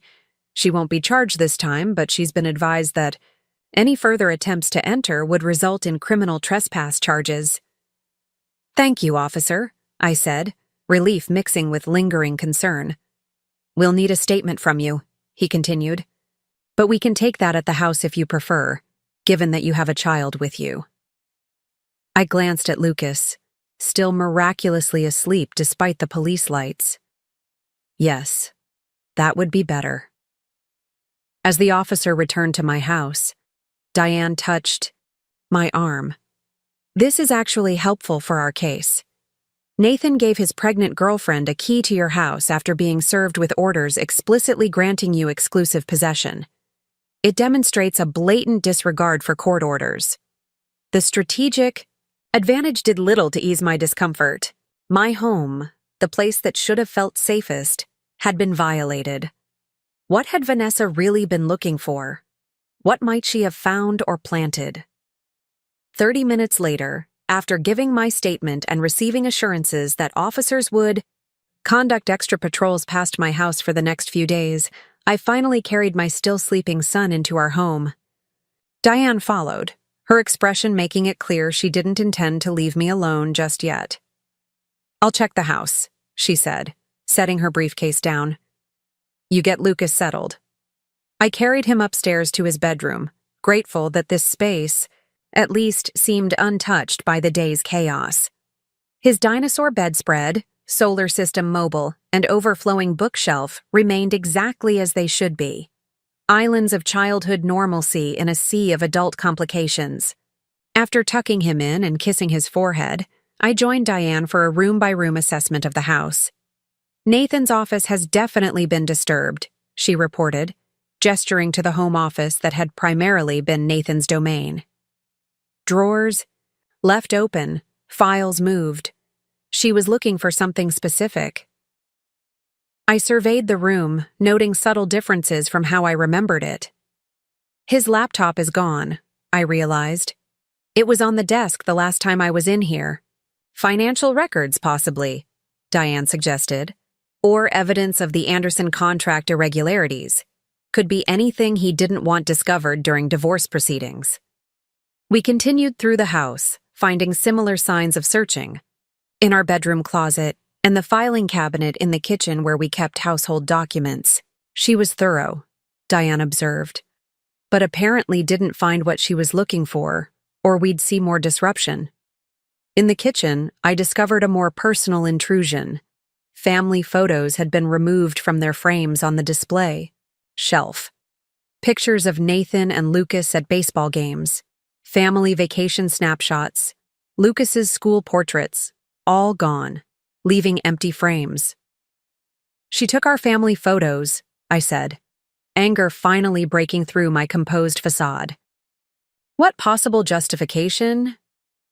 "Nathan probably asked for them," Diane said. "Or she took them on her own initiative, thinking they might comfort him. Either way, it's petty and inappropriate, but not worth your energy right now." She was right, of course. In the grand scheme of today's events, emergency court orders, Nathan's professional implosion, and a police-escorted intruder, missing photographs were a minor concern. Yet somehow, this particular violation felt intensely personal in a way the legal maneuvers hadn't. Diane's phone chimed with an incoming message. "Interesting," she said, reading it. "The process server reports that when Nathan was served at the Four Seasons, Vanessa wasn't present. They found him alone at the hotel bar." I processed this information. So she came here while he was being served, without his knowledge? Possibly, Diane agreed. Or under his direction, timed to coincide with the serving as a distraction. Hard to know for certain. Either scenario added another disturbing layer to the situation. Either Nathan and Vanessa were coordinating their efforts with surprising, strategic sophistication, or Vanessa was operating independently, perhaps realizing that Nathan's position was increasingly precarious and trying to secure her own interests. After Diane finally left, promising to return first thing in the morning, I found myself alone in my kitchen at midnight, surrounded by empty picture frames. The silence felt oppressive after the day's chaos. No lawyers strategizing, no courthouse, murmurs, no police radios. Just the soft hum of the refrigerator and distant traffic on Lake Washington Boulevard. I poured myself a glass of wine, the expensive Cabernet Nathan had been saving for a special occasion, and took it to the back deck. The April night was cool but not uncomfortable. The lake a vast darkness punctuated by the distant lights of Mercer Island. This view had sold us on the house 12 years ago, Nathan declaring it worthy of our future success. Now I wondered if I would keep this house, or if the memories embedded in every room would eventually prove too heavy. My phone buzzed with a text from a number I didn't recognize. "It's Vanessa. We need to talk. Not about Nathan. About the pregnancy and what happens after." I stared at the message, weighing my options. Diane would advise ignoring it completely. Any communication could be twisted or used against me later. But curiosity and something else, perhaps a desire to reclaim some agency in this unfolding drama, made me respond. "You broke into my home today, took family photos. Why would I talk to you now?" Her reply came quickly. "I had a key. Nathan said he still lived there." I didn't know about the court order until the police told me. The photos were Nathan's request. "I'm sorry." The apology seemed hollow given the violation, but her claim about Nathan's guidance aligned with my suspicions. Nathan had deliberately sent her into a legally precarious situation, perhaps hoping to create an incident he could exploit later. I typed, "No more communication. Any necessary contact goes through attorneys." Her response surprised me. "I don't have an attorney. Nathan promised to take care of everything, but now he's falling apart. I'm scared for my baby." The manipulation was so transparent it was almost laughable, playing on maternal sympathy, positioning herself as another of Nathan's victims. Yet I couldn't entirely dismiss the possibility that it contained some truth. Vanessa was younger, less established professionally, and now carrying a child whose father was rapidly self-destructing. I took another sip of wine, considering my response. Engaging further violated every principle of strategic divorce management, but completely ignoring her felt somehow wrong, not legally, but humanly. Finally, I typed, "Find your own attorney. Nathan will be required to pay child support once paternity is established. That's all I can tell you. Her reply was immediate. I don't want his money. I want my child to know their brother. Lucas shouldn't suffer because of adult mistakes. The mention of Lucas sent a fresh surge of protectiveness through me. I set my phone down without responding, unwilling to discuss my son with the woman who had helped destroy his family. Whatever Vanessa's motivations or circumstances, she had made her choices. Now she would face their consequences, just as Nathan was facing his, and just as I was facing mine. I finished my wine in silence, watching the gentle waves on the lake, until the chill finally drove me inside. As I locked the doors and checked on Lucas one last time, I realized this day, with its courthouse drama, police intervention, and emotional confrontations, was merely the opening salvo in what promised to be a protracted battle. The weapon Nathan had wielded today had been volatility, unpredictable, intimidating emotional outbursts designed to throw me off balance. My countermeasure had been careful, documented reason, court orders, police reports, strict adherence to legal protocols. Round 1, arguably, had gone to me, but Nathan was nothing if not adaptive. His next approach would likely shift once he realized emotional terrorism wasn't working. The question was, what form would it take, and was I prepared?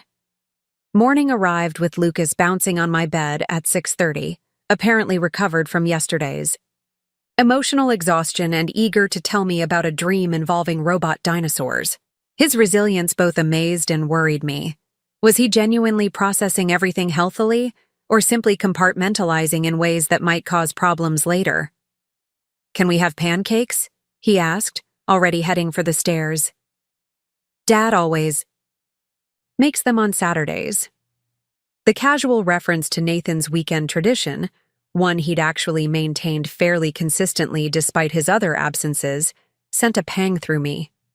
These small routines formed the architecture of Lucas's sense of normalcy, and they were now disrupted along with everything else.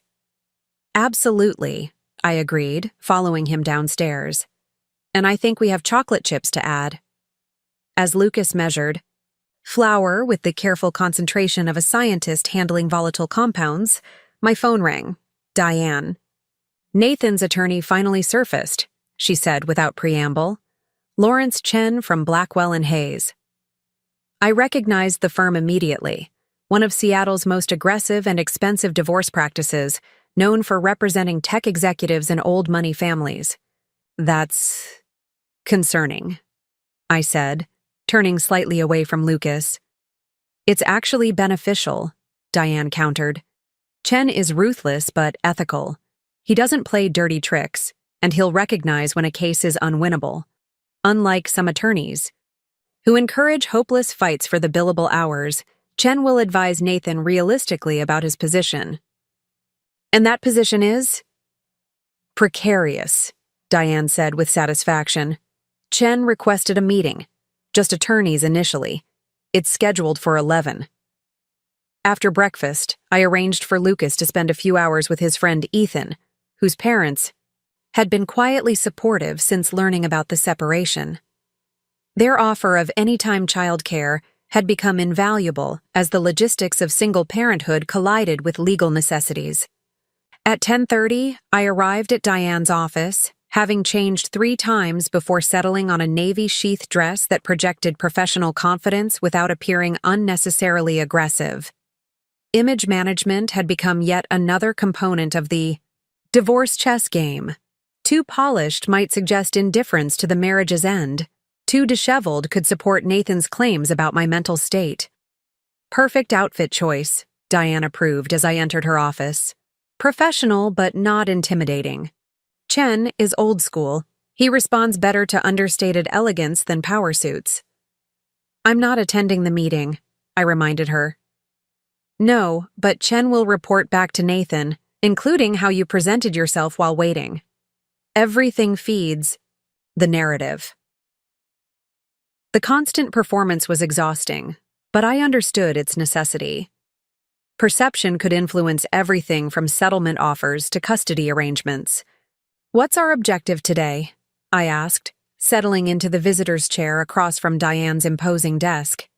Information gathering, she replied, organizing files into precise stacks. We need to understand Nathan's strategy moving forward. His initial emotional approach has failed. Now he'll try something else, either reasonable negotiation through Chen or some new angle we haven't anticipated.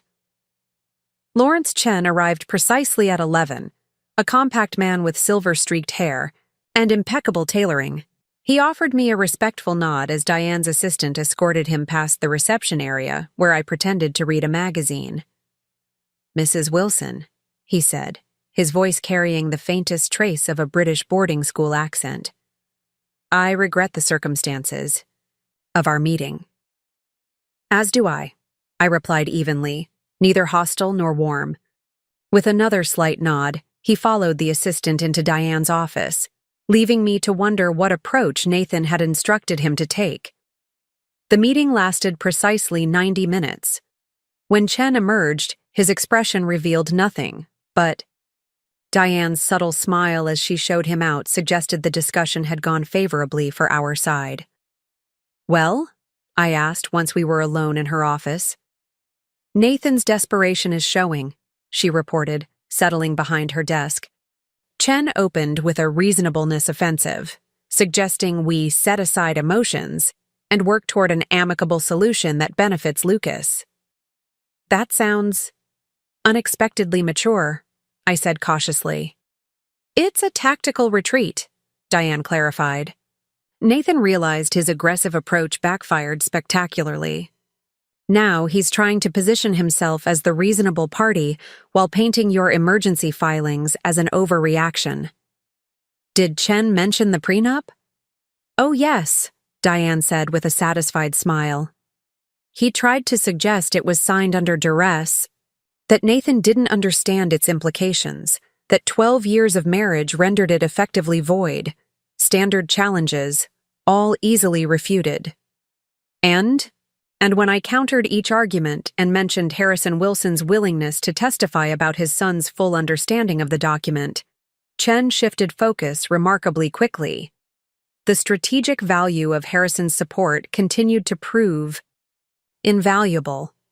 Nathan's own father standing against him carried both legal and psychological weight that would be difficult to overcome. "What's their counterproposal?" I asked. Diane's expression turned contemplative. "This is where it gets interesting. Nathan is offering to waive any claim to the house and your gallery business. In exchange, he wants unrestricted joint custody of Lucas and a 40% share of your joint investment accounts." I considered this.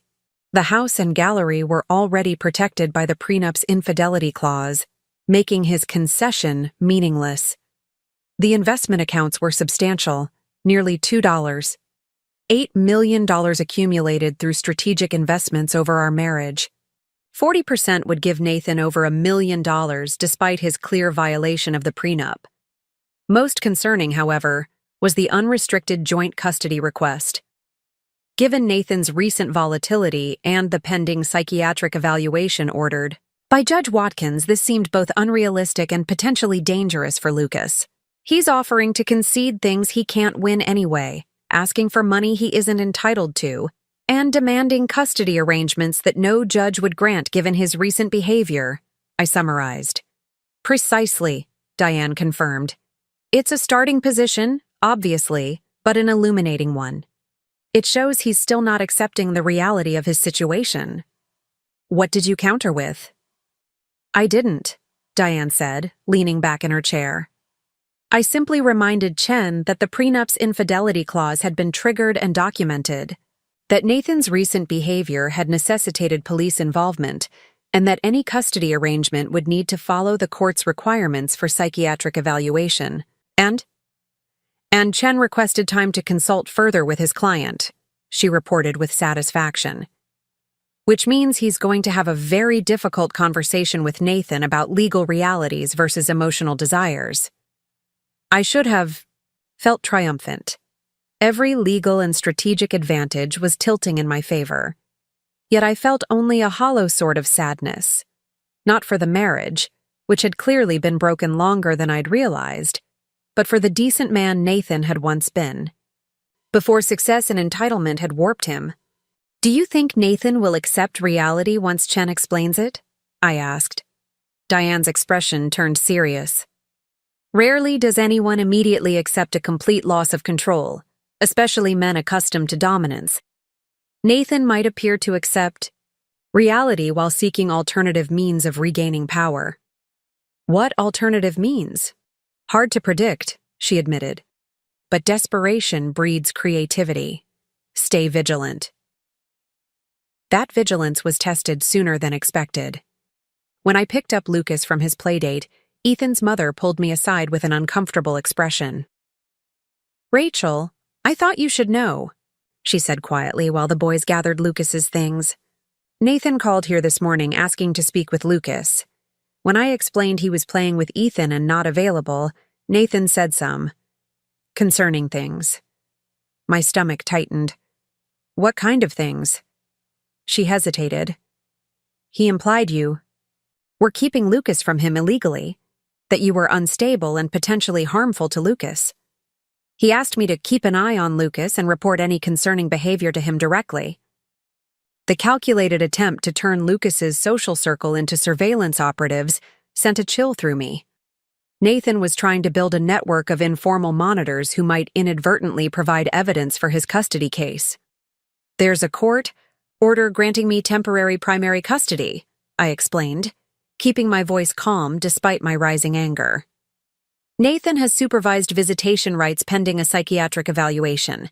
I'm not keeping Lucas from him. The court is requiring supervision." Given Nathan's recent behavior, her expression registered surprise, then understanding.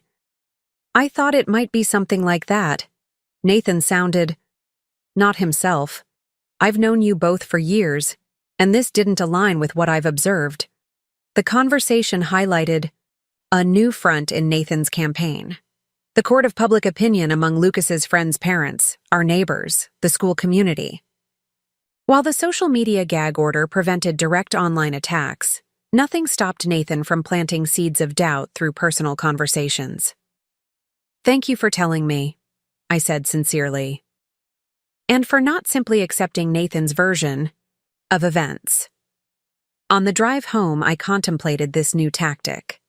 Nathan was attempting to isolate me socially while gathering potential witnesses for his custody case. It was calculated, patient, and far more sophisticated than his previous emotional outbursts. "Mom, is Dad coming home soon?" Lucas asked from the back seat, interrupting my thoughts. The innocent question required a careful answer, truthful enough to provide security, but not burdening him with adult complexities. "Dad is staying somewhere else right now," I explained gently. "Remember how we talked about the changes in our family? Part of those changes means Dad will have his own place." Lucas considered this. "But I'll still see him, right? He promised to take me to the Mariners game next weekend." The mention of promises Nathan had made without consulting me, and which now required court-approved supervision to fulfill, created yet another delicate navigation. "We're working out when you'll spend time with Dad," I said carefully. "It might not be next weekend, but you will definitely see him." "Will Vanessa be there too?" he asked, his tone neutral but curious. The question caught me off guard. "Would that bother you if she was?" Lucas shrugged with the pragmatic acceptance unique to children. "I guess not. Dad says the baby is my half-brother or sister, so I should get to know them. But it's weird that Dad likes Vanessa now instead of you." The simplified understanding of adult relationships would have been amusing in other circumstances. Relationships are complicated, Lucas. But the important thing to remember is that none of this changes how much Dad and I both love you. As we pulled into our driveway, I noticed an unfamiliar car parked across the street, a silver sedan with a man sitting in the driver's seat. He appeared to be reading something, occasionally glancing up at our house. Alarm bells rang instantly. After yesterday's break-in and Nathan's attempt to recruit surveillance from Lucas's friends' parents, an unknown observer watching our home seemed potentially sinister. "Lucas, go straight inside and lock the door," I instructed calmly but firmly. I'll be right behind you. Why? What's wrong? He asked, immediately picking up on my tension. Nothing's wrong, I assured him, keeping my voice even. I just need to check something. Go on now. Once Lucas was safely inside, I took a photo of the car's license plate, then approached cautiously. The man looked up as I neared, rolling down his window. Can I help you? I asked, keeping a safe distance. Mrs. Wilson? He inquired, reaching into his jacket. I stepped back instinctively, prompting him to freeze his movement. I'm just getting my identification, he said, slowly extracting a leather wallet. I'm Michael Dawson, private investigator. I've been retained to conduct surveillance as part of a divorce proceeding. He displayed a professional license that appeared legitimate, though I wasn't close enough to verify details.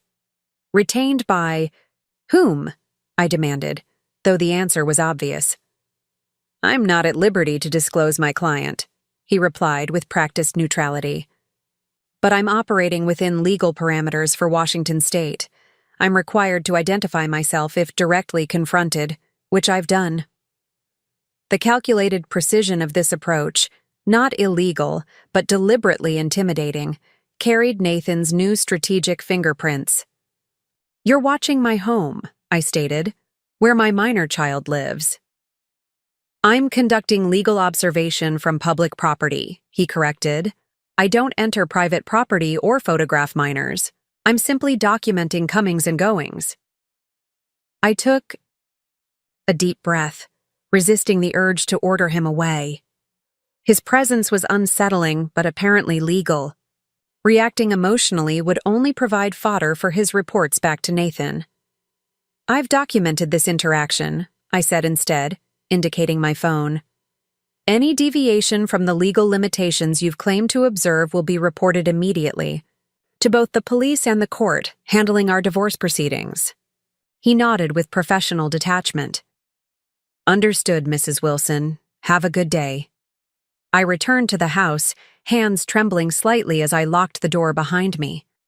Lucas looked up from where he'd been watching through the window. Who was that man? He asked. Just someone who was looking for an address, I lied, hating the necessity but unwilling to explain private investigators to a 10-year-old. Nothing important. I called Diane immediately, describing the encounter in detail. It's legal but aggressive, she confirmed. Nathan's trying to intimidate you while gathering potential evidence. Visitors to the home, your comings and goings, anything that might serve his narrative. Can we stop it? We can request limits through the court, she said. No surveillance during certain hours, minimum distance requirements. But we can't prohibit it entirely without specific evidence of harassment. It feels like harassment, I said, anger rising. Having someone watching my home, documenting my movements with my son. It's meant to, Diane agreed. The psychological impact is half the strategy. Nathan wants you unsettled, looking over your shoulder, second-guessing. Normal activities. Well, it's working, I admitted. Document everything, Diane advised. Take daily photos of the surveillance vehicle, note times and locations. If a pattern of intimidation emerges, we can use it against Nathan in court. The rest of the weekend passed under the uncomfortable awareness of being watched. The silver sedan remained across the street until nightfall, replaced in the morning by a different vehicle, a dark SUV with tinted windows, but clearly serving the same purpose. By Monday morning, I felt the strain of constant observation. Simple activities, taking Lucas to school, stopping for coffee, returning home, took on performative qualities, knowing each movement might be noted and potentially misconstrued, in service of Nathan's narrative. Lucas, thankfully, remained oblivious, excited about his school's upcoming science fair and the volcano model we'd agreed to build together. His resilience continued to amaze me, though occasional questions about his father revealed the uncertainty beneath his adaptive exterior. The volcano project provided welcome distraction Monday evening, our dining table covered with papier-mâché and paint, as we constructed a reasonably realistic Mount Rainier. Dad would know how to make the lava look better, Lucas observed, as we mixed red food coloring with baking soda and vinegar for a test eruption. He's good at science stuff. The casual comment revealed the complicated reality we were navigating. Nathan had been an engaged father in specific areas that aligned with his interests. Science projects, baseball coaching, summer camping trips. These were domains where Nathan had shown up consistently for Lucas. Other areas, doctor appointments, school conferences, daily emotional support, had fallen primarily to me. "We can FaceTime him if you want help with the lava," I offered, surprising myself with the suggestion. Despite everything, I wanted Lucas to maintain his positive connection with his father. Lucas brightened. "Really? Can we?" I nodded, reminding myself that supporting Lucas's relationship with Nathan was about Lucas's needs, not my feelings about his father. "Let me text him first to make sure he's available," I said, reaching for my phone. I composed a carefully neutral message. "Lucas, would like your input on his science project Volcano if you're available for a brief FaceTime call." Nathan's response came quickly. "Of course, any time for Lucas." The civility was so at odds with his recent behavior that I found myself momentarily suspicious of ulterior motives. Was this recorded somehow? Would he try to use the call to gather evidence about our home environment? Setting aside the paranoia that surveillance had begun to foster, I initiated the FaceTime call, positioning the phone so the volcano project was visible but keeping the rest of the house out of frame. A precaution that felt necessary but sad in its implications. Nathan answered immediately, his face appearing on screen. The contrast with the last time I'd seen him was stark. Gone was the disheveled, red-faced man who had threatened me over the phone.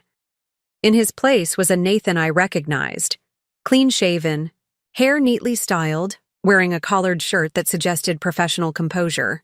"Hey, buddy," he greeted Lucas with genuine warmth. "Mom says you're building Mount Rainier?"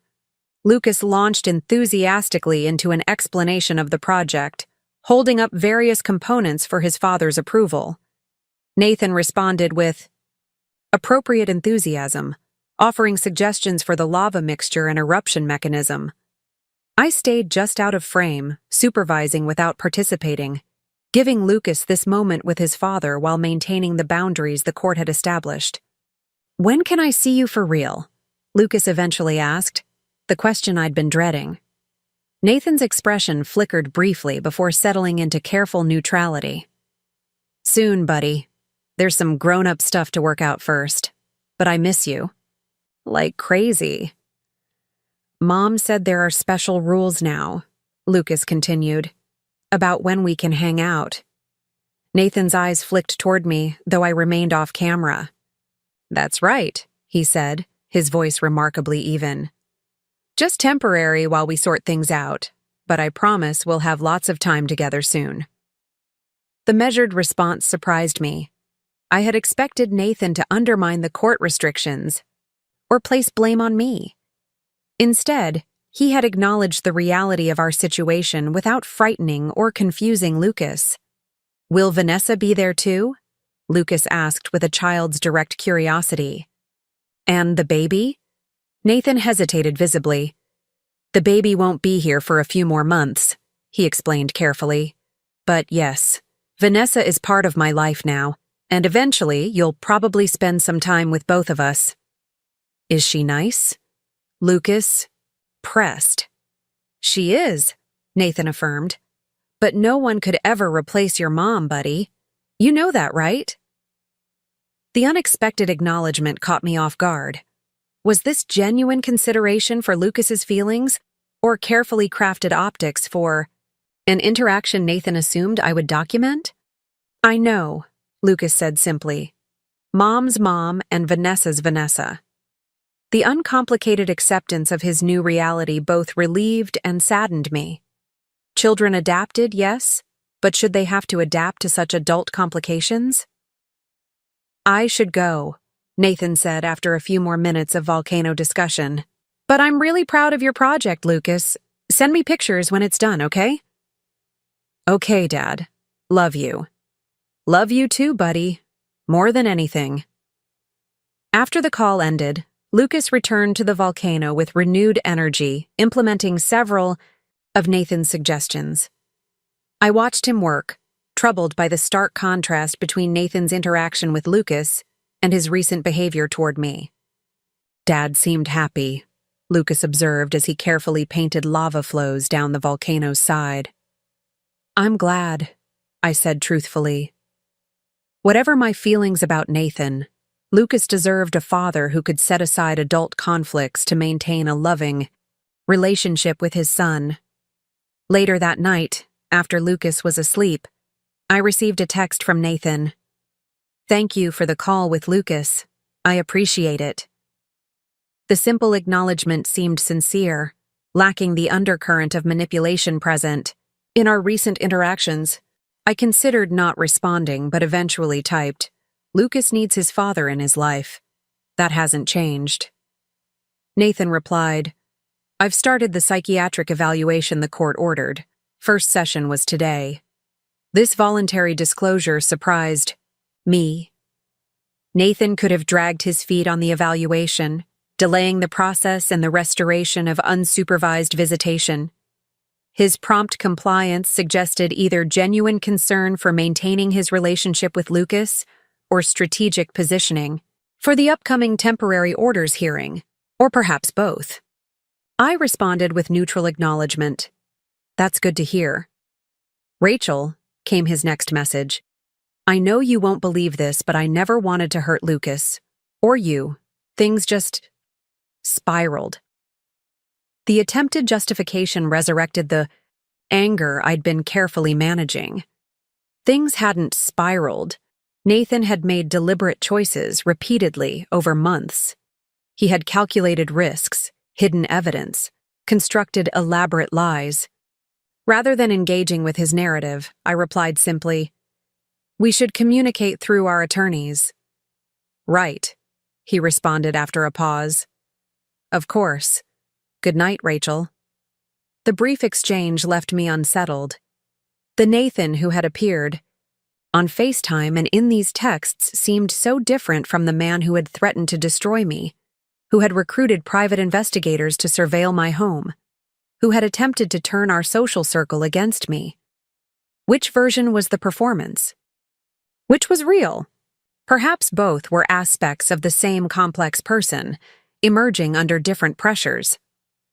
The following morning brought another shift in the evolving situation. An email from Diane contained a formal settlement proposal from Lawrence Chen, markedly different from their initial position. The new offer.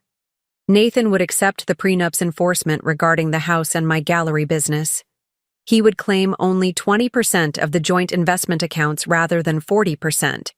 He would agree to continue the supervised visitation with Lucas for 2 months, after which he requested a review based on his compliance and psychiatric evaluation results. In exchange, he asked that I drop any potential claims related to his company shares, which the prenup technically left vulnerable, due to the infidelity clause. The revised settlement offer sat on my kitchen island for 3 days while I weighed my options. Each element required careful consideration, not just for the immediate future, but for the long-term implications for both Lucas and myself. Diane had analyzed it from every legal angle, concluding that while it represented a significant retreat from Nathan's initial demands, it still offered him more than he was legally entitled to under the prenup. The company shares are worth considerably more than 20% of your joint investments, she had pointed out during our strategy session. He's trying to protect his most valuable asset while appearing to make concessions elsewhere. Even with the prenup's infidelity clause, challenging Nathan's ownership of his company shares would involve a protracted legal battle, something that would drain both financial and emotional resources better directed toward Lucas's well-being and my gallery expansion. On the 4th morning, I called Diane with my decision. I want to counter, I said as she answered. I'll accept the core framework, but with modifications. I'm listening, she replied, and I could hear her keyboard clicking as she prepared to take notes. First, I'll agree not to challenge his company shares, I began. That avoids a lengthy court battle neither of us needs. Second, I'll accept the continued supervised visitation with review after psychiatric evaluation. Lucas needs his father in his life, and Nathan seems to be making genuine efforts there. And the investment accounts, Diane prompted. 15% instead of 20, I said firmly. And I want a non-disparagement clause that extends beyond social media. No more attempting to recruit our friends or Lucas's teachers as informal surveillance. No more private investigators watching our home. Diane made a thoughtful noise. The non-disparagement and surveillance limitations are reasonable and likely to be granted. The investment percentage might be a sticking point. It's a starting position, I acknowledged, echoing her earlier strategic framing. But I'm prepared to hold firm on stopping the private investigators. Lucas noticed the car across the street yesterday and asked if we were in danger. This has to stop. I'll draft the counter immediately, Diane assured me. Anything else? I hesitated, then voiced the idea that had been forming since my conversation with Lucas about Vanessa. I want to include provisions for how Lucas will be introduced to Vanessa and eventually the baby. Structured gradual integration rather than Nathan suddenly presenting them as a package deal family. That's unusually forward-thinking, Diane observed. Most clients in your position fight to keep the affair partner away from their child entirely. I'm thinking long-term, I explained. Lucas will have a half-sibling. Whether I like it or not, Vanessa will be in his life to some degree.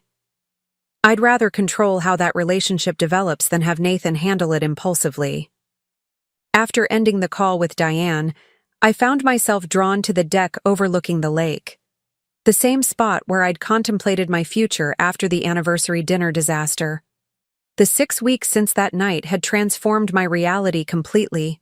My marriage was definitively over. My husband had revealed capacities for both betrayal and calculation I hadn't fully recognized. My son was adjusting to a fractured family structure. My carefully constructed life had been dismantled and was now being reassembled in an entirely new configuration. Yet alongside the pain and disruption, unexpected strengths had emerged. My gallery was thriving, perhaps because I'd channeled extra energy into work as a stabilizing force. Lucas, while occasionally confused and sad, was demonstrating remarkable resilience. My support network had proven both wider and more loyal than I'd anticipated, with friends and colleagues rallying around us despite Nathan's attempts to sow doubt about my stability. Most surprisingly, I had discovered my own capacity for strategic thinking under pressure. The woman who had calmly presented the prenuptial agreement at her anniversary dinner, who had navigated emergency court hearings and police interventions, who had maintained composure while being surveilled. She was a stranger to me 6 weeks ago.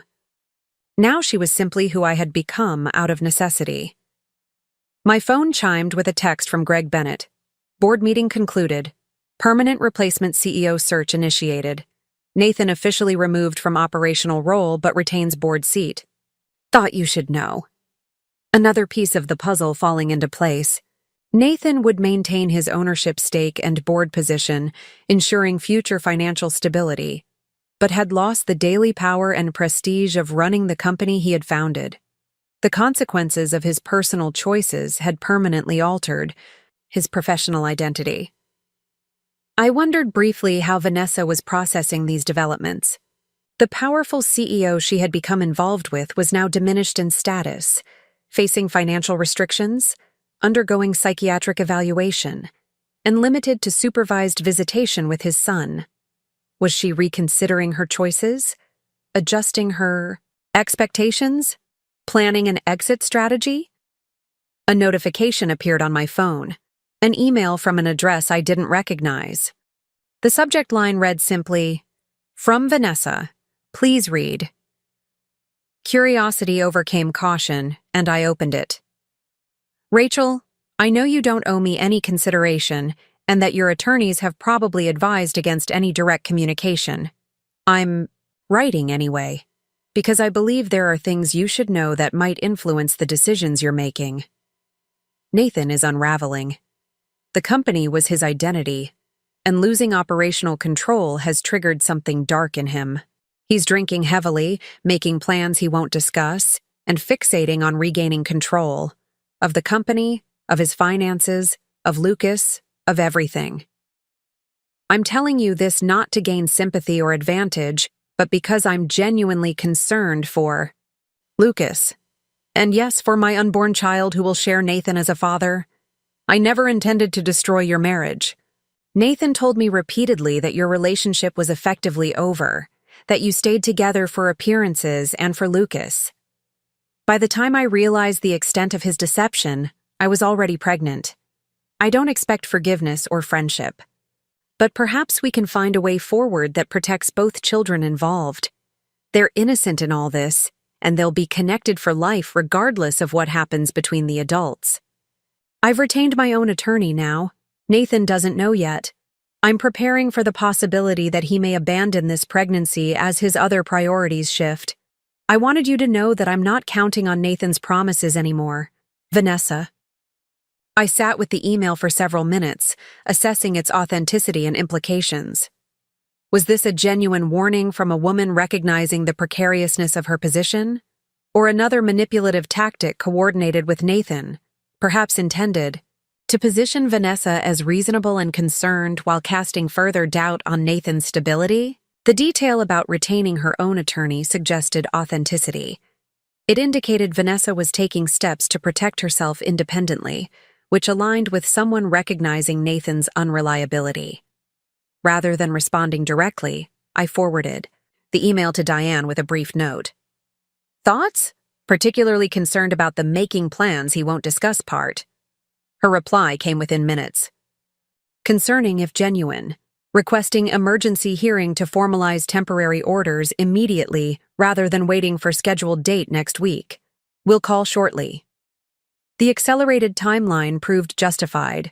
Within 24 hours, Nathan's attorney withdrew the settlement offer entirely, replacing it with a significantly more aggressive position that demanded 50% of all assets, regardless of the prenup, joint custody with no supervision requirements, and vague allegations about my interference with his relationship with Lucas. He's in free fall, Diane assessed during our emergency strategy session. Chen is clearly trying to contain him, but Nathan is driving the strategy now against legal advice. What triggered this reversal? I asked, though I suspected the answer. Hard to know for certain, Diane said diplomatically. But timing suggests Vanessa's independent legal representation may have been the catalyst. If she's no longer following his script, she becomes another variable he can't control. The emergency hearing was scheduled for the following day, expedited, due to the escalating volatility of the situation. Judge Watkins, familiar with our case from the initial emergency orders, would preside. That evening, as Lucas and I worked on homework at the kitchen table, a thunderous knocking at the front door startled us both. I checked the security camera feed on my phone, stomach dropping when I saw Nathan on the porch, clearly intoxicated, swaying slightly as he continued pounding on the door. Stay here, I instructed Lucas firmly, moving to the front hall. Is that Dad? Lucas asked, recognizing the voice now shouting my name through the door. Yes, but he's not supposed to. Be here, I explained, keeping my voice calm despite my racing heart. I need you to go to your room and stay there until I tell you it's okay to come out. Can you do that for me? Lucas nodded solemnly, eyes wide but trusting as he headed upstairs. Once he was safely in his room, I called 911, reporting Nathan's violation of the court order while keeping my voice low enough that Lucas wouldn't hear from upstairs. Rachel, open the damn door! Nathan shouted, his voice slurring. I know you're in there. I want to see my son. I didn't respond, simply waiting by the phone until I heard police sirens approaching. Through the security feed, I watched Nathan turn toward the sound, momentary confusion crossing his face before he straightened, attempting to compose himself as two police officers approached. The conversation was brief. Nathan gesticulated wildly, pointing at the house. The officers remained calm, one consulting a tablet, likely confirming the existing court order. Finally, Nathan was escorted to a patrol car, not in handcuffs, but clearly being removed from the property. A gentle knock followed. When I answered, an officer explained that Nathan had been detained for violating the court order but not arrested. "We've called him a ride," the officer explained. "He's intoxicated, but not combative with us. However, this incident will be documented and reported to the court. Given the existing orders, you might want to consult your attorney about next steps." After they left, I went upstairs to find Lucas sitting on his bed, knees drawn up to his chest. "Dad was yelling," he said quietly as I sat beside him. "Was he mad at me?" "No, sweetheart," I assured him, wrapping an arm around his shoulders. "Dad is going through a hard time right now. He's not angry with you. He loves you very much. But he's not making good choices, and that's why there are special rules about when he can see you." Lucas leaned against me. "Is he going to jail?" "No," I said, choosing honesty within age-appropriate boundaries. "But he did break the rules the judge made, so there might be consequences for that." "Like when I break rules and lose screen time?" Lucas asked, his child's mind seeking familiar comparisons. Despite everything, I smiled slightly. "Something like that? Yes. Adults have different consequences, but the principle is similar."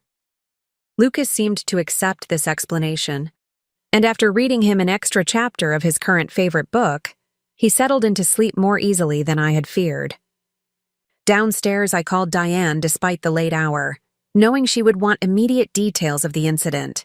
As expected, she was already strategizing our approach for the emergency hearing. "This is the leverage we needed," she said bluntly. "Nathan has now demonstrated that he cannot respect court orders even for a limited time. The psychiatric evaluation results won't even matter now. His behavior has spoken for itself."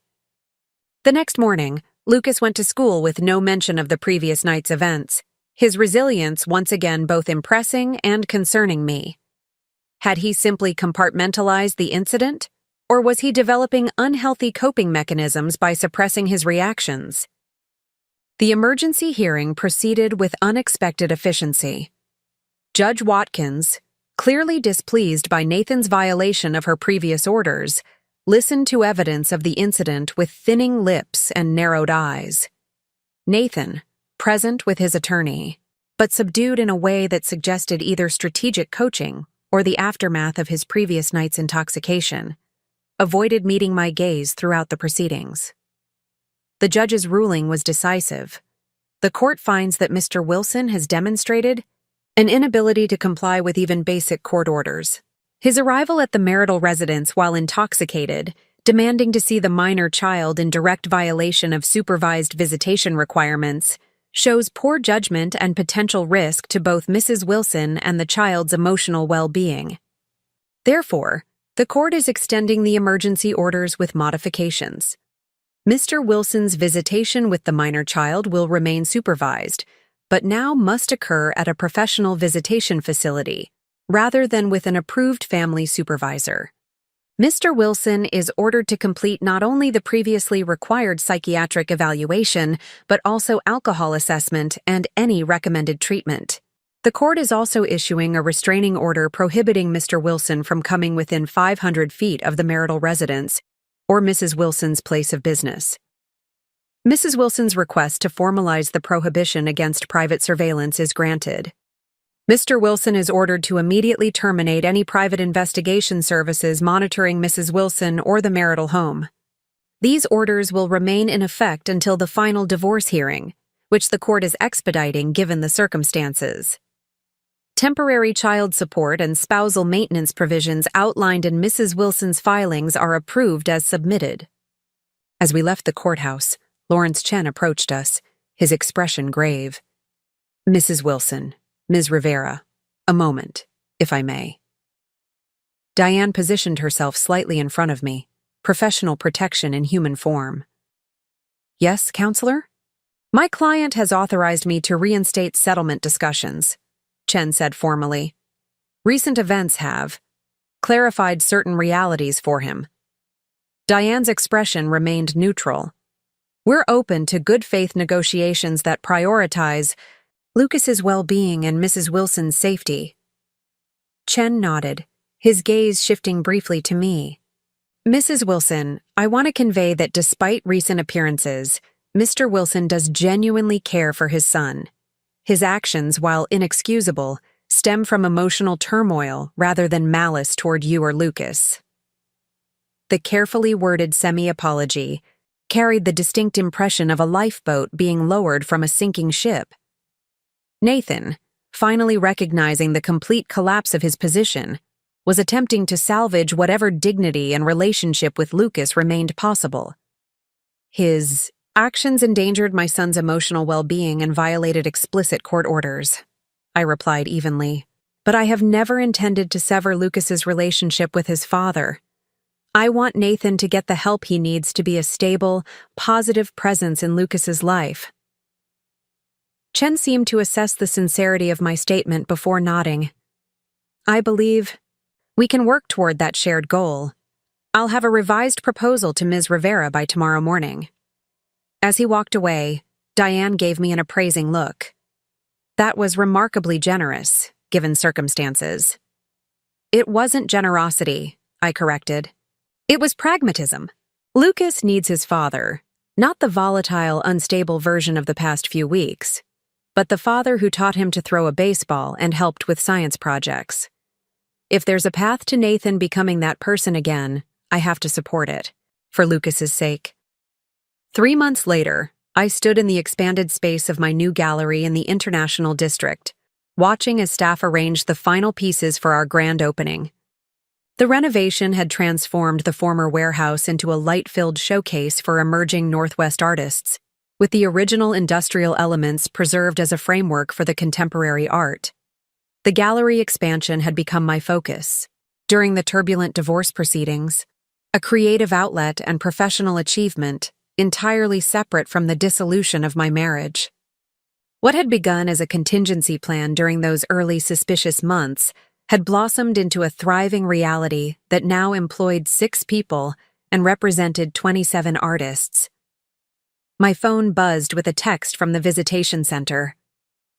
Session concluded successfully. Lucas enjoyed the museum photos Mr. Wilson brought. Next visit scheduled for Saturday as planned. The structured visitation had continued for the full 3 months, but reports had been increasingly positive.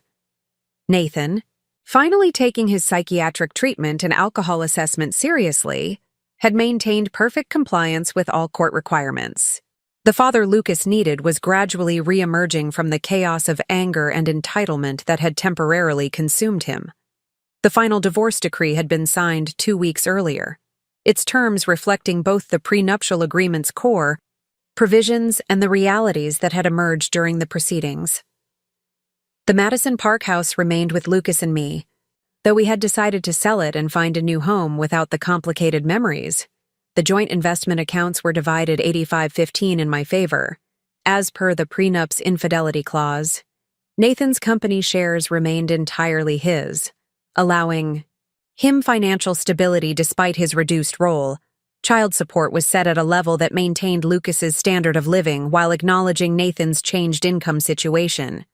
The supervised visitation would continue for another 3 months, then transition to standard visitation if Nathan maintained compliance. Vanessa had given birth 2 weeks ago, a boy named James, who would be Lucas's half-brother. The structured integration plan I had insisted on would begin in another month, with Lucas meeting his new sibling in the controlled environment of the visitation center before any home visits would be considered. Vanessa and I had established a cautious, distant civility, not friendship certainly, but a pragmatic communication channel focused exclusively on the children's needs. Her own legal arrangements with Nathan had been finalized separately. with Harrison Wilson surprisingly establishing a trust for his new grandson, parallel to the one he had created for Lucas. The final piece of art was hung, a large abstract, canvas by a promising young artist from Tacoma, all sweeping blues and unexpected angles that somehow conveyed both movement and stillness simultaneously. "Perfect," I told the installation team, signing off on the placement. "That completes the main gallery." As they packed up their tools, I walked the space alone, considering the journey of the past 5 months.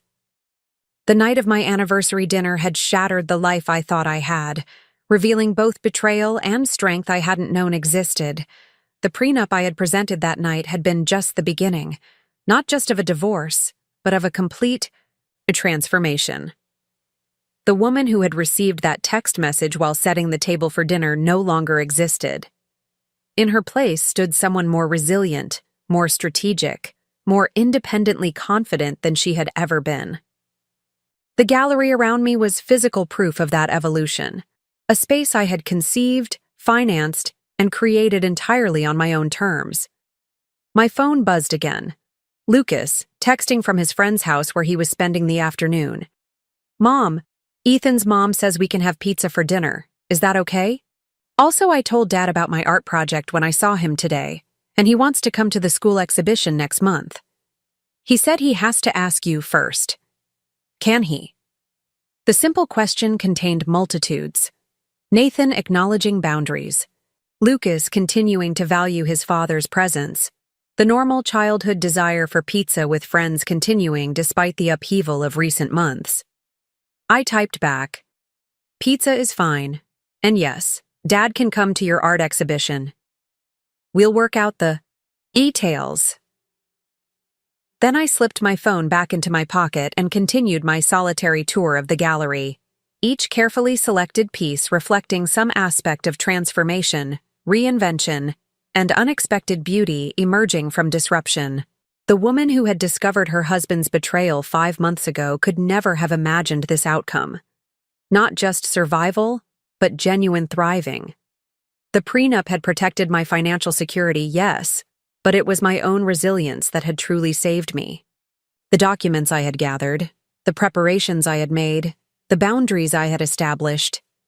These were not just legal strategies, but acts of self-preservation that had created the foundation for rebuilding. Tomorrow, the gallery would open to the public. Lucas would proudly show his friends the small office I had created for him in the back, complete with art supplies and books. Nathan would continue his treatment and supervised visitation, gradually earning back the right to be the father Lucas deserved. Vanessa and baby James would begin their careful integration into Lucas's expanded definition of family, and I would continue forward not as Nathan's betrayed wife or Lucas's devoted mother or even as the gallery's successful owner, though I was all these things. I would move forward simply as myself, finally and completely centered in my own story rather than orbiting someone else's. Outside the gallery windows, Seattle's late summer sun broke through the perpetual clouds, casting unexpected light across the new space, illuminating possibilities I was only beginning to imagine. Up next, you've got 2 more standout stories, right on your screen. If this one hit the mark, you won't want to pass these up. Just click and check them out.